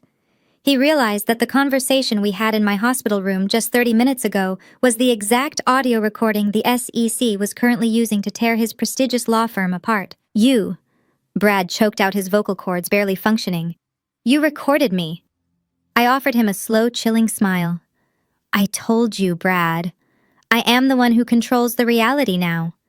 And right at that exact moment, the heavy, synchronized footsteps in the hallway finally stopped right outside our door. The heavy oak doors did not just open. They were violently thrust apart with such tremendous force that the brass handles slammed against the drywall, leaving deep, permanent dents in the pristine hospital walls. A flood of dark tactical windbreakers bearing bright yellow federal lettering poured into the luxury maternity suite. They moved with a terrifying practiced efficiency, their heavy tactical boots squeaking sharply against the polished marble floor. There was no polite knock. There was no gentle inquiry. There was only the overwhelming, suffocating presence of absolute authority. "FBI, nobody move. Keep your hands exactly where I can see them." The command was delivered by a tall, broad-shouldered agent who stepped directly into the center of the room. His voice did not echo. It shattered the remaining air in the suite like a hammer striking glass. Behind him, 4 more agents fanned out instantly, securing the perimeter of the room and blocking the only exit. They were closely followed by 3 men wearing sharp, understated gray suits, their lapels adorned with the subtle pins of the Securities and Exchange Commission. The contrast was incredibly jarring. This was supposed to be a sanctuary of wealth and privilege, a room filled with crystal vases, vintage champagne, and plush velvet chairs. Now it was a secured federal crime scene. Hospital Director Harrison smoothly stepped backward, pressing himself flat against the wall near the window. He offered a quick, respectful nod to the lead agent, making it entirely clear that the hospital was fully cooperating with the federal raid. He had known this was coming. He had simply been waiting for my signal to clear the hallway. The reaction from the Vance family was instantaneous and pathetic. For a group of people who constantly bragged about their power and influence, they completely crumbled the second they faced real, undeniable consequences. Chloe let out a high-pitched, terrified scream. She scrambled backward on the mattress, grabbing the thick cashmere blankets and pulling them over her head, as if she could somehow hide from the federal government in a hospital bed. Vivian gasped, her hands flying up to cover her mouth. She stumbled backward until her back hit the windowsill, knocking over a massive vase of blue hydrangeas. The water spilled down the wall, soaking into the carpet, but she did not even notice. She was hyperventilating, her eyes darting frantically from the badges on the agents' jackets to the guns holstered securely at their hips. Jada froze completely, her arms wrapped tightly around her own stomach, her face drained of all color. They had spent their entire lives insulating themselves from the real world, believing their wealth made them completely immune to the law.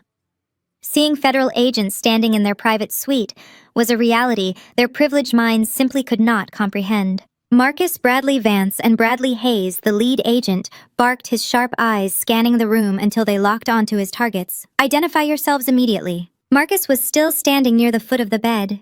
Even in the face of a federal raid, his monumental ego refused to let him submit. He honestly believed he could talk his way out of this. He thought this was just a misunderstanding that could be solved with a phone call to his country club buddies or a massive donation to a police charity fund. He puffed out his chest, stepping forward and aggressively pointing a finger at the lead agent. "What is the meaning of this?" Marcus demanded, his voice trembling but desperately trying to sound authoritative.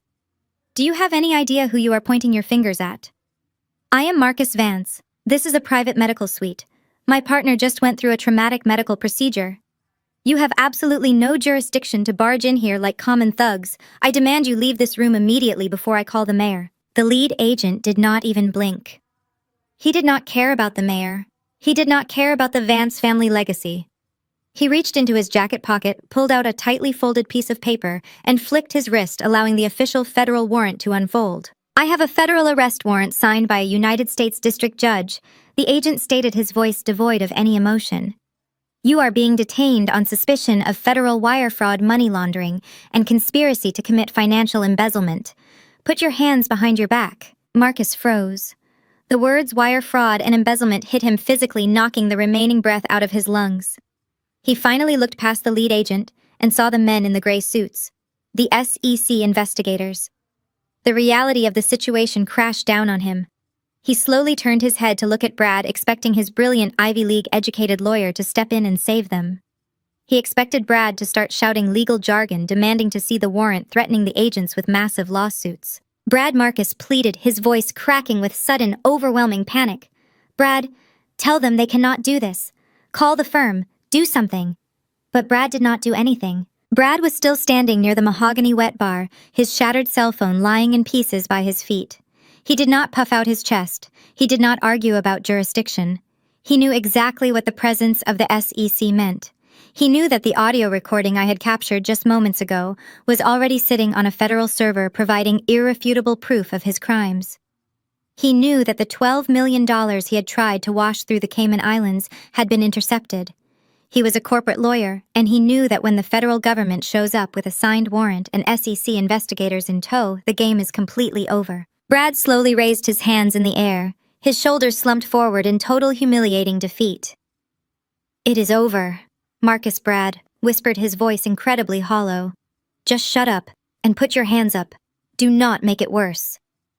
Marcus stared at his brother-in-law in absolute horror. The impenetrable shield of their legal strategy had just vanished into thin air. Vivian, unable to accept that her golden son was about to be handcuffed, suddenly pushed herself away from the windowsill. She marched forward, her heels clicking aggressively, waving her hands in the air. "Officers, there has been a terrible mistake," Vivian shouted, trying to utilize the shrill, demanding tone she usually reserved for waitstaff and retail workers. "We are the Vance family. My late husband was a state senator. We are highly respected members of the community. You cannot just march in here and accuse my son of these disgusting crimes." Someone has clearly fabricated this entire story to ruin our reputation. A female FBI agent immediately stepped directly into Vivian U.S. path, holding up a firm, unyielding hand.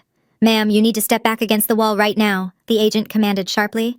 "If you attempt to interfere with a federal arrest, you will be placed in handcuffs and charged with obstruction of justice.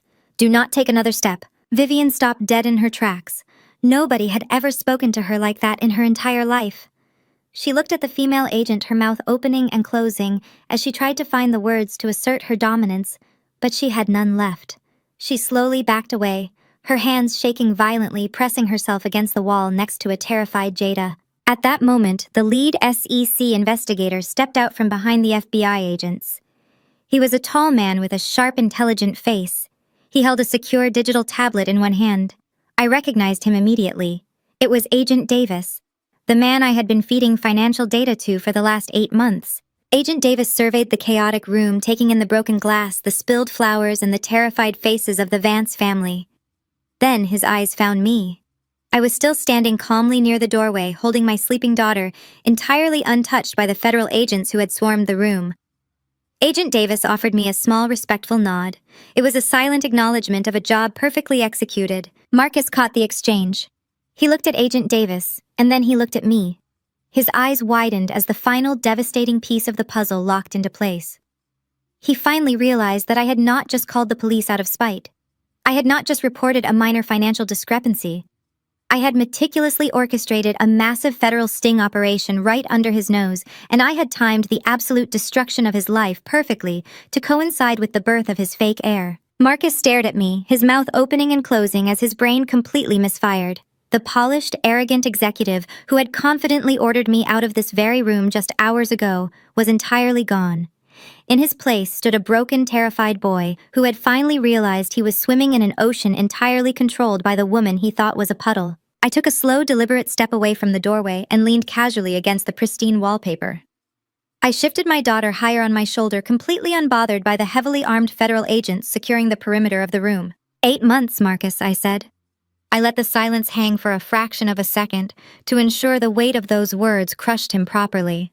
8 months ago, I noticed a severe discrepancy in the quarterly tax filings Brad submitted for my limited liability company. Brad let out a sharp, involuntary gasp from his spot on the floor near the wet bar. He looked up at me, his eyes wide with a horrific realization. "You see, Brad assumed I never actually read the documents he put in front of me." I continued, my voice carrying clearly across the quiet room. "He thought my public school education made me mathematically illiterate. He relied heavily on the stereotype that a woman from my background would be too intimidated by corporate legal jargon to ask any questions. But when you secretly build and run an international e-commerce empire, you learn exactly how to read a balance sheet. I saw the phantom vendor payments. I saw the offshore shell companies. I saw every single dirty trick you two arrogant fools thought you were hiding so brilliantly." Marcus shook his head violently, his perfectly styled hair falling into his eyes. He took a staggering step forward, raising a trembling hand. "You," he stammered, his voice cracking. "You went to the government. Over a tax mistake. You called the feds on your own family." "Oh, it was much more than a simple tax mistake, Marcus," I replied, offering him a cold, unforgiving smile. "It was a $12 million embezzlement ring. And yes, I went to the government." The very next morning, I walked straight into the regional headquarters of the Securities and Exchange Commission and sat down with Agent Davis. "I handed over a decrypted hard drive containing 3 years of your fraudulent financial records. I became an official federally protected whistleblower." Agent Davis stepped forward, confirming my statement with a sharp nod. "Ms. Vance has been an invaluable asset to our ongoing investigation." The SEC investigator stated, his voice completely devoid of sympathy for the men he was about to arrest. "Her financial literacy and meticulous record-keeping provided us with the exact paper trail we needed to completely map your criminal network. She handed us your entire operation on a silver platter." The reality of my words slammed into Marcus with the force of a physical blow. He staggered backward, hitting the edge of the hospital bed where Chloe was still hiding under the expensive cashmere blankets. He looked at me as if he were staring at an alien species. He had spent 5 years treating me like a charity case.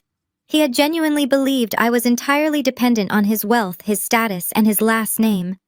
He had used my supposed lack of sophistication to justify his cheating, his cruelty. and his ultimate betrayal. And now he was staring down the barrel of a federal indictment engineered entirely by the woman he thought was completely clueless. While he had been busy buying diamond bracelets for his young assistant and plotting his grand exit strategy, I had been sitting in undisclosed meeting rooms with federal prosecutors, systematically dismantling his entire life piece by piece.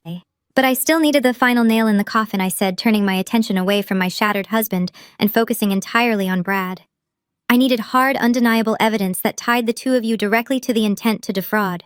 I needed proof that you were maliciously using my business name without my explicit knowledge to wash your stolen money. I needed a confession. Brad squeezed his eyes shut, letting out a pathetic whimper. He knew exactly what was coming. I reminded him of our little chat down the hall in room 314. I said, my voice dropping to a low, mocking whisper. I told you I was terrified, Brad. I begged you to explain to me how you drained our accounts. And you just could not resist the bait, could you? Your massive, fragile ego demanded that you explain every single detail of your brilliant criminal enterprise to the poor, uneducated black woman. You needed to feel superior. You needed to prove you were the smartest man in the room. I pulled my smartphone out of my pocket and held it up for the entire room to see. You practically gave the federal prosecutors a masterclass in corporate fraud, I told him, tapping the glass screen of my phone. You explicitly named the shell companies. You confirmed the exact dollar amount of $12 million. And you happily admitted to using my company as a front. You handed me your own severed head on a silver platter, and my smartwatch recorded every single syllable of it. The lead FBI agent reached to his belt, unclipping a heavy pair of steel handcuffs. The audio file was successfully transmitted to our secure servers and reviewed by a federal judge 20 minutes ago. The agent confirmed his deep voice, leaving absolutely no room for debate. It provided the direct probable cause required to execute this immediate arrest warrant. Vivian let out a strangled, terrifying sob. She finally understood that her son was not going to talk his way out of this. The impenetrable Vance family armor had been completely shredded. She pushed herself away from the wall, pointing a frantic, trembling finger at her son-in-law. It was him! Vivian screamed, her voice completely hysterical, as she desperately tried to throw Brad under the bus to save her own blood. It was Brad. He is the lawyer. He manipulated the accounts. Marcus did not know what was going on. Marcus is innocent. He trusted his lawyer. You cannot arrest my son for something his brother-in-law did. Agent Davis did not even look at Vivian. He kept his eyes locked on Marcus. The managing director's signature is on every single unauthorized wire transfer, Vivian the investigator stated coldly. Marcus authorized the movement of client funds into the dummy accounts. He is a fully complicit co-conspirator in a multi-million-dollar federal fraud case. Ignorance is not a valid legal defense, and in this case neither is arrogance. Marcus physically collapsed. His knees simply gave out beneath him, and he dropped heavily onto the polished marble floor of the VIP suite. He landed right next to the puddle of spilled champagne and broken crystal. He stared blankly at the wall, his breathing fast and shallow. He had lost everything in the span of 30 minutes. His wife, his child, his wealth, his reputation, and now his freedom. He had brought his mistress into my hospital room to humiliate me.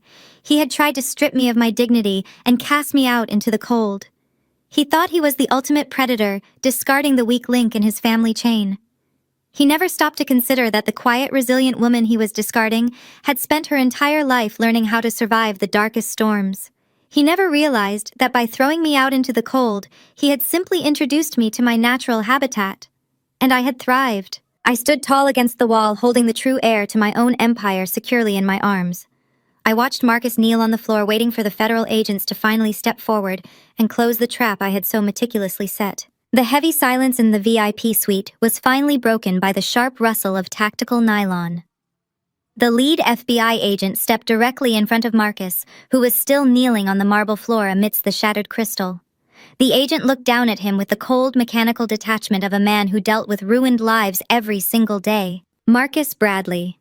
Vance the agent announced, his deep voice carrying the full, uncompromising weight of the United States government. You are officially under arrest. The charges are conspiracy to commit federal wire fraud, grand embezzlement, and the unauthorized transfer of corporate assets. You have the right to remain silent. Anything you say can and will be used against you in a court of law. The Miranda warning, a speech Marcus had likely only ever heard on television, was now being read directly to his face in the middle of a luxury maternity suite. He did not move. He did not speak. He just stared blankly at the wet carpet, his chest rising and falling in rapid, shallow jerks. The golden boy of Atlanta US elite society. The man who had confidently ordered me out of my own hospital room just hours ago was completely broken. But Brad was not ready to surrender. The sound of the Miranda rights seemed to act like a defibrillator on Brad's paralyzed legal mind. He suddenly snapped out of his shock, his survival instincts violently overriding his panic. He stood up straight, his face turning a deep, angry shade of red. He was a wealthy white corporate attorney who had spent his entire life bullying people in boardrooms and courtrooms. He firmly believed that if he just shouted loud enough, if he just threw around enough legal jargon, the rules would magically bend to his will. "Do not say a single word," Marcus Brad bellowed, stepping forward and aggressively pointing his finger at the lead FBI agent. "I am his legal counsel, and I am formally invoking his Fifth Amendment right to remain silent. You are not to ask him another question without my explicit presence. Furthermore, I demand to see the physical affidavit supporting this ridiculous warrant.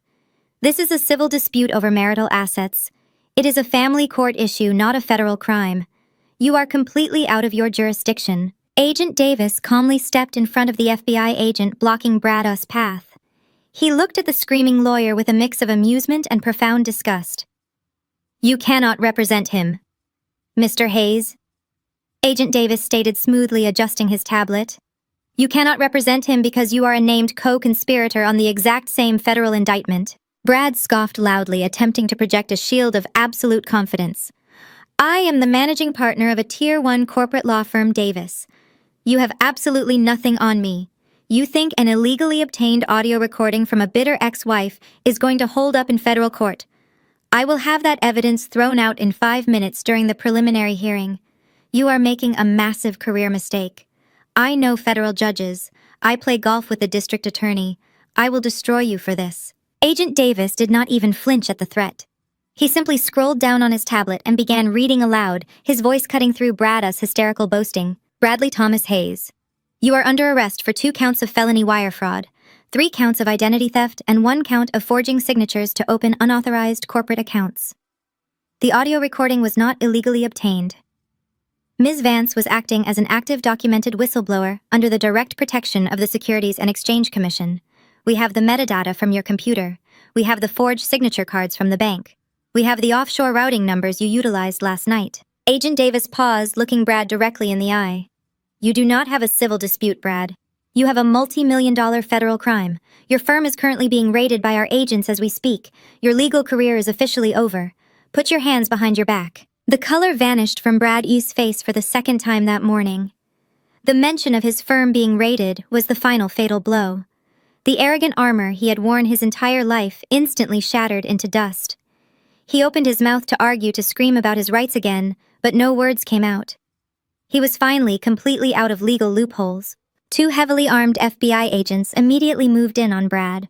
They did not treat him with the delicate respect he believed his expensive suit warranted. One agent grabbed Brad's left arm, twisting it forcefully behind his back.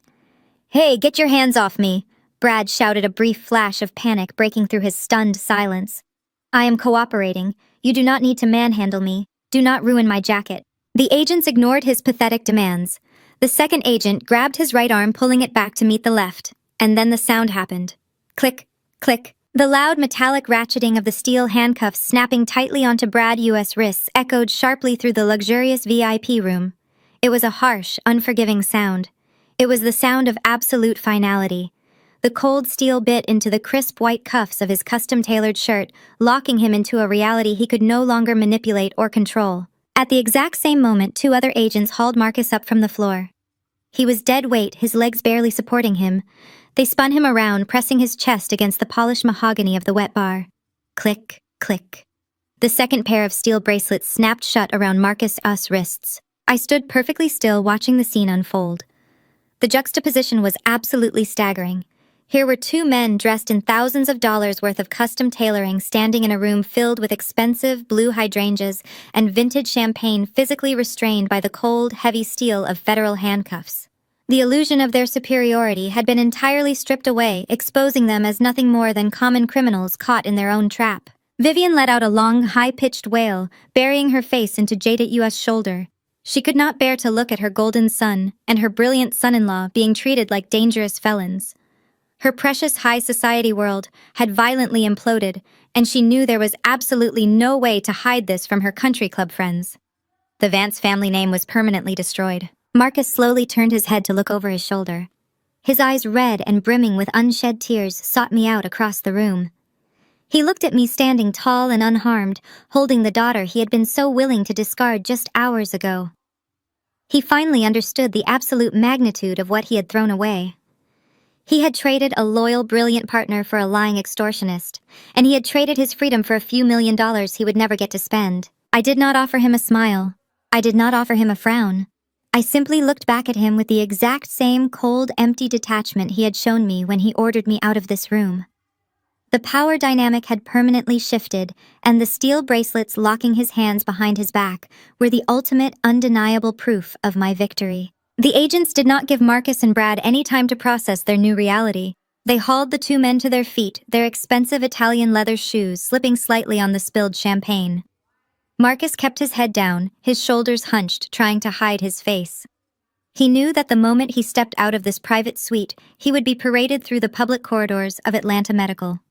The nurses he had just ordered around the doctors he had threatened, the security guards he had belittled, they would all see the mighty Marcus Vance doing a federal perp walk in handcuffs. Vivian watched them drag her son toward the heavy oak doors. Her breathing became dangerously erratic. She pressed both hands to her chest, her perfectly manicured nails digging into the fabric of her Chanel suit. She was not just watching her family being arrested. She was watching the total evaporation of her entire identity. For 60 years, Vivian had built her worth on the foundation of the Vance family money. She had used that wealth to bully, isolate, and intimidate anyone she deemed beneath her. She had used it to terrorize me. But with Brad, us offshore accounts frozen, and the family fund seized by the Securities and Exchange Commission, Vivian suddenly realized she was entirely destitute. The mansion in Buckhead would be foreclosed. The country club memberships would be immediately revoked. The society friends she had spent decades cultivating would instantly block her phone number the moment the federal indictments hit the evening news. The respectability she worshipped was gone. She was no longer the matriarch of an elite Atlanta dynasty. She was just the broke, humiliated mother of two convicted felons. The sheer weight of that realization was too much for her fragile, status-obsessed mind to handle. Vivian let out a short, high-pitched gasp. Her eyes rolled back into her head and her knees completely buckled. She collapsed straight backward, hitting the hospital floor with a heavy, ungraceful thud. Jada screamed, dropping to her knees beside her mother. She frantically patted Viviana's face, begging her to wake up. But Vivian was out cold, her pearl necklace tangled around her neck, her designer suit wrinkled and soaked with the water from the crushed hydrangeas. Jada looked up at Hospital Director Harrison, her eyes wide with terror, pleading for medical assistance. Dr. Harrison did not rush to her side. He did not shout for a crash cart. He simply stepped out into the hallway and calmly signaled for an orderly. He treated the fallen matriarch of the Vance family with the exact same clinical indifference they had always shown to the rest of the world. They were no longer VIPs. They were a massive liability. While Jada sobbed over her unconscious mother, the female FBI agent turned her attention to the hospital bed. Chloe was still huddled under the cashmere blankets, shaking like a wet dog. The agent stepped forward and ripped the blankets away, exposing Chloe in her sheer, inappropriate designer nightgown. Chloe instantly threw her hands up in the air, tears streaming down her face. "I did not do anything!" Chloe wailed, her voice cracking in a desperate attempt to sound like a helpless child. "I did not know about any money laundering. I am just the assistant. Marcus manipulated me. He forced me to lie. I am a victim here." The agent crossed her arms, completely unmoved by the theatrical display. "You are not a victim, Chloe," the agent stated firmly. "You are a suspect in an active extortion ring. We have documented proof that you utilized fraudulent medical documents to extort money and real estate from the Vance Family Trust. You conspired to defraud a marital estate using a fabricated pregnancy." Chloe shook her head wildly, pointing a trembling finger at me. "But she is the one with all the money." Chloe cried, desperately trying to shift the blame. "She is a millionaire. She set us up. You should be arresting her." The agent reached to her belt and pulled out a pair of heavy plastic zip ties. "Stand up and turn around," the agent commanded. "You can explain your medical miracles to the federal judge at your bail hearing." Chloe refused to stand. She clamped her hands onto the bed rails, kicking her legs and screaming that she needed her lawyer. Two agents immediately stepped in, grabbing her by the arms and forcefully dragging her off the premium mattress. She fought them the entire way, her bare feet slipping on the marble floor. They slammed her against the wall, secured her wrists with the zip ties, and began reading her the Miranda rights. The glorious, untouchable image of the Vance family was officially reduced to absolute trash in a matter of minutes. I stood quietly in my emerald silk robe, gently rocking my sleeping daughter, surveying the absolute destruction of my enemies. It looked like a bomb had gone off inside a luxury hotel room. The vintage champagne was pooling on the floor, mixing with dirt from the overturned potted plants. The thick blue folder containing my divorce papers was sitting in the trash can exactly where I had dropped it. The people who had tried to destroy my life were now physically restrained, weeping or unconscious on the floor. They had demanded I leave this room because I was not worthy of their luxury. Now they were the ones being forcibly removed, and they were leaving in chains. The lead agent signaled to his team. "Move them out," he ordered. The agents marched Marcus, Brad, and Chloe toward the exit. As Marcus was pushed through the doorway, he stopped and looked back at me one final time. There was no anger left in his eyes. There was no arrogance. There was only the hollow, devastating realization that he had engineered his own demise. He opened his mouth, perhaps to apologize, perhaps to beg for mercy he did not deserve. But the agent shoved him firmly in the back, forcing him out into the brightly lit hallway before he could utter a single syllable. I watched them disappear down the corridor, surrounded by federal windbreakers. Jada was left sitting alone on the floor of the ruined suite, weeping over her unconscious mother, completely stripped of her husband, her brother, and her family fortune. She did not even look at me. She was too consumed by the ashes of her own life. Dr. Harrison stepped into the room, looking around at the mess with a faint sigh. He turned to me, his posture respectful and calm. "I will have housekeeping clear this room immediately. Ms. Vance," he said softly, "would you like to return to your original suite now?" I looked down at the tiny, perfect face of my daughter. She had slept through the entire hurricane. She was completely safe, completely secure, and entirely free from the toxic lineage that had tried to claim her. "No, thank you, Dr. Harrison," I replied, my voice steady and light. "I think it is time for me to take my daughter home. We are officially done here." I pulled the cashmere blanket a little tighter around my baby, turned my back on the ruined VIP suite, and walked out into the hallway. The air felt incredibly clean. The heavy, suffocating weight of the Vance family was gone forever. I had walked into this hospital as a discarded wife, but I was leaving as an absolute queen. The dynasty was dead, and my reign was just beginning. As I stepped through the heavy oak doors of the VIP suite and into the brightly lit corridor, the scene ahead of me was a portrait of poetic justice. The federal agents had paused at the end of the hall, waiting for the secure service elevator to arrive so they could discreetly remove their high-profile prisoners. Marcus was not going quietly anymore. The initial shock had worn off, replaced by the desperate clawing panic of a man who realized his life was actually over. He planted his expensive Italian loafers onto the linoleum floor, refusing to walk further. He twisted his body around, fighting against the firm grip of the FBI agents, his eyes frantically searching for me. When he saw me walking toward him, cradling our newborn daughter in my arms, his polished facade shattered completely. "Nia, please!" Marcus begged, his voice echoing shrilly down the maternity ward. The tears he had been holding back finally spilled over, streaming down his face and ruining his pristine image. "Please do not do this. Do not let them take me away. I am so sorry. I was stupid. I was out of my mind with the pressure of the fund. We can fix this. We are a family. Think about our marriage. Think about our daughter. She needs her father." I stopped a few feet away from him. I looked at the man I had promised to spend the rest of my life with. He was crying the exact tears he had expected me to shed just a few hours ago. He was using our daughter as a bargaining chip, weaponizing her existence to save his own skin, after he had just tried to replace her with a fabricated male heir. "You stopped being her father the moment you handed that luxury room to your mistress," I said, my voice barely above a whisper, but carrying the cutting force of a diamond blade. "You do not get to claim a family you actively tried to throw in the garbage. Enjoy federal prison, Marcus." The elevator doors slid open with a soft chime. The agents shoved him forward. Marcus began to actively sob, screaming my name as they forced him into the metal box. The doors closed, sealing away his pathetic cries and officially severing his ties to my life. I turned my attention back toward the entrance of the VIP suite. Jada had managed to drag Vivian partially out into the hallway, propping her up against the wall. Vivian was just beginning to regain consciousness. She let out a low, disoriented groan, her eyes fluttering open as she rubbed her temple. Her designer suit was ruined. Her hair was a tangled mess.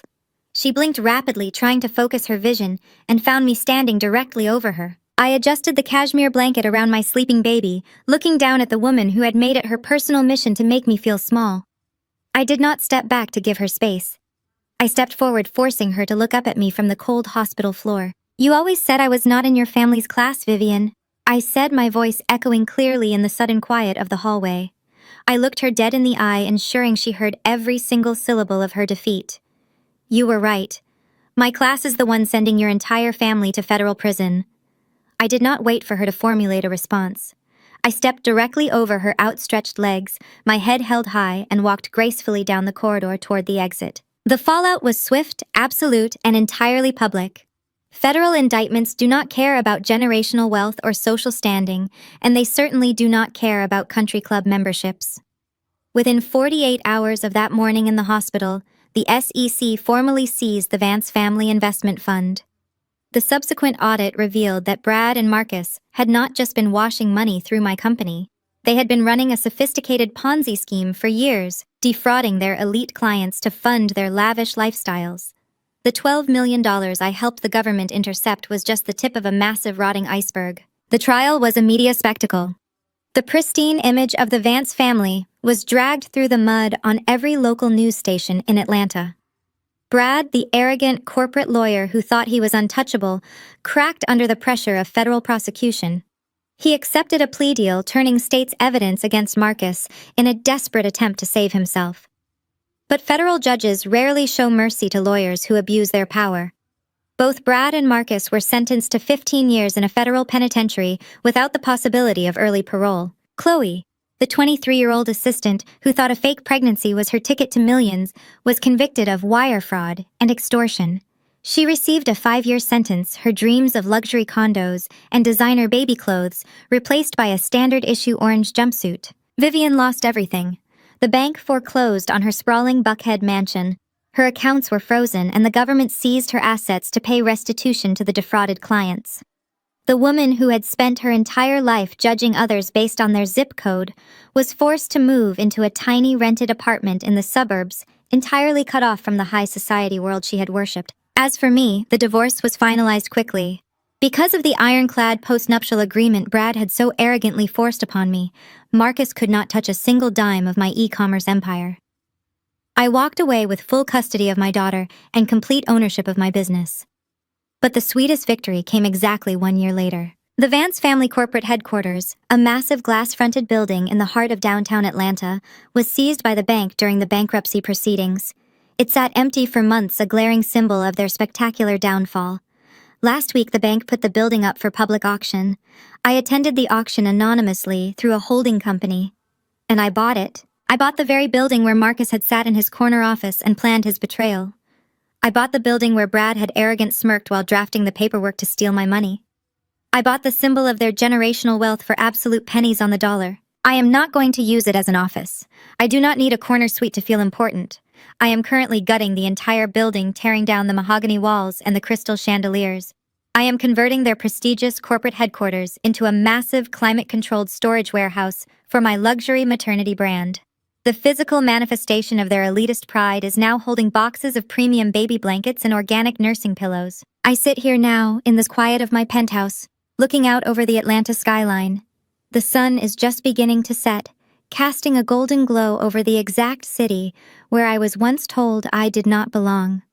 The same city where an archaic, toxic legacy was systematically dismantled and a new, unbreakable empire was born.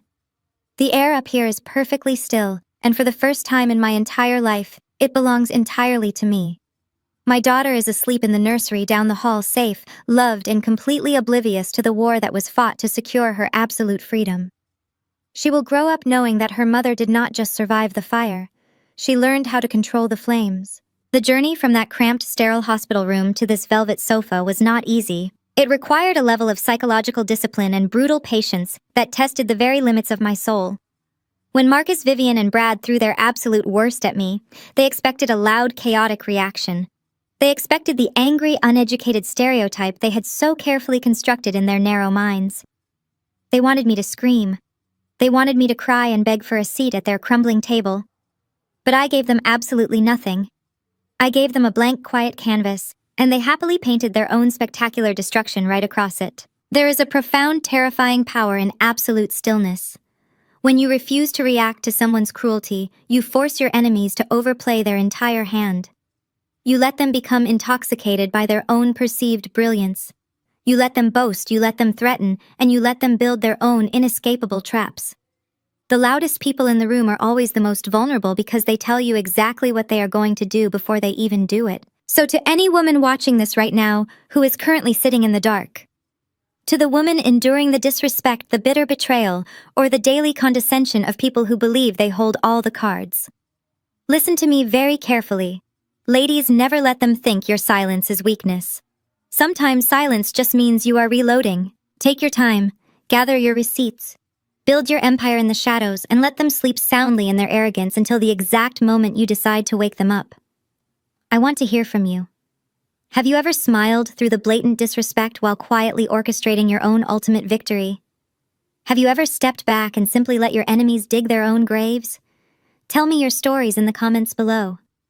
Let this community be a living testament to the unstoppable power of the quiet storm. Do not forget to hit that like button and subscribe to the channel if you are ready to stop being the victim and start being the architect of your own life. Until next time, stay strong, stay focused, and remember who holds the real power.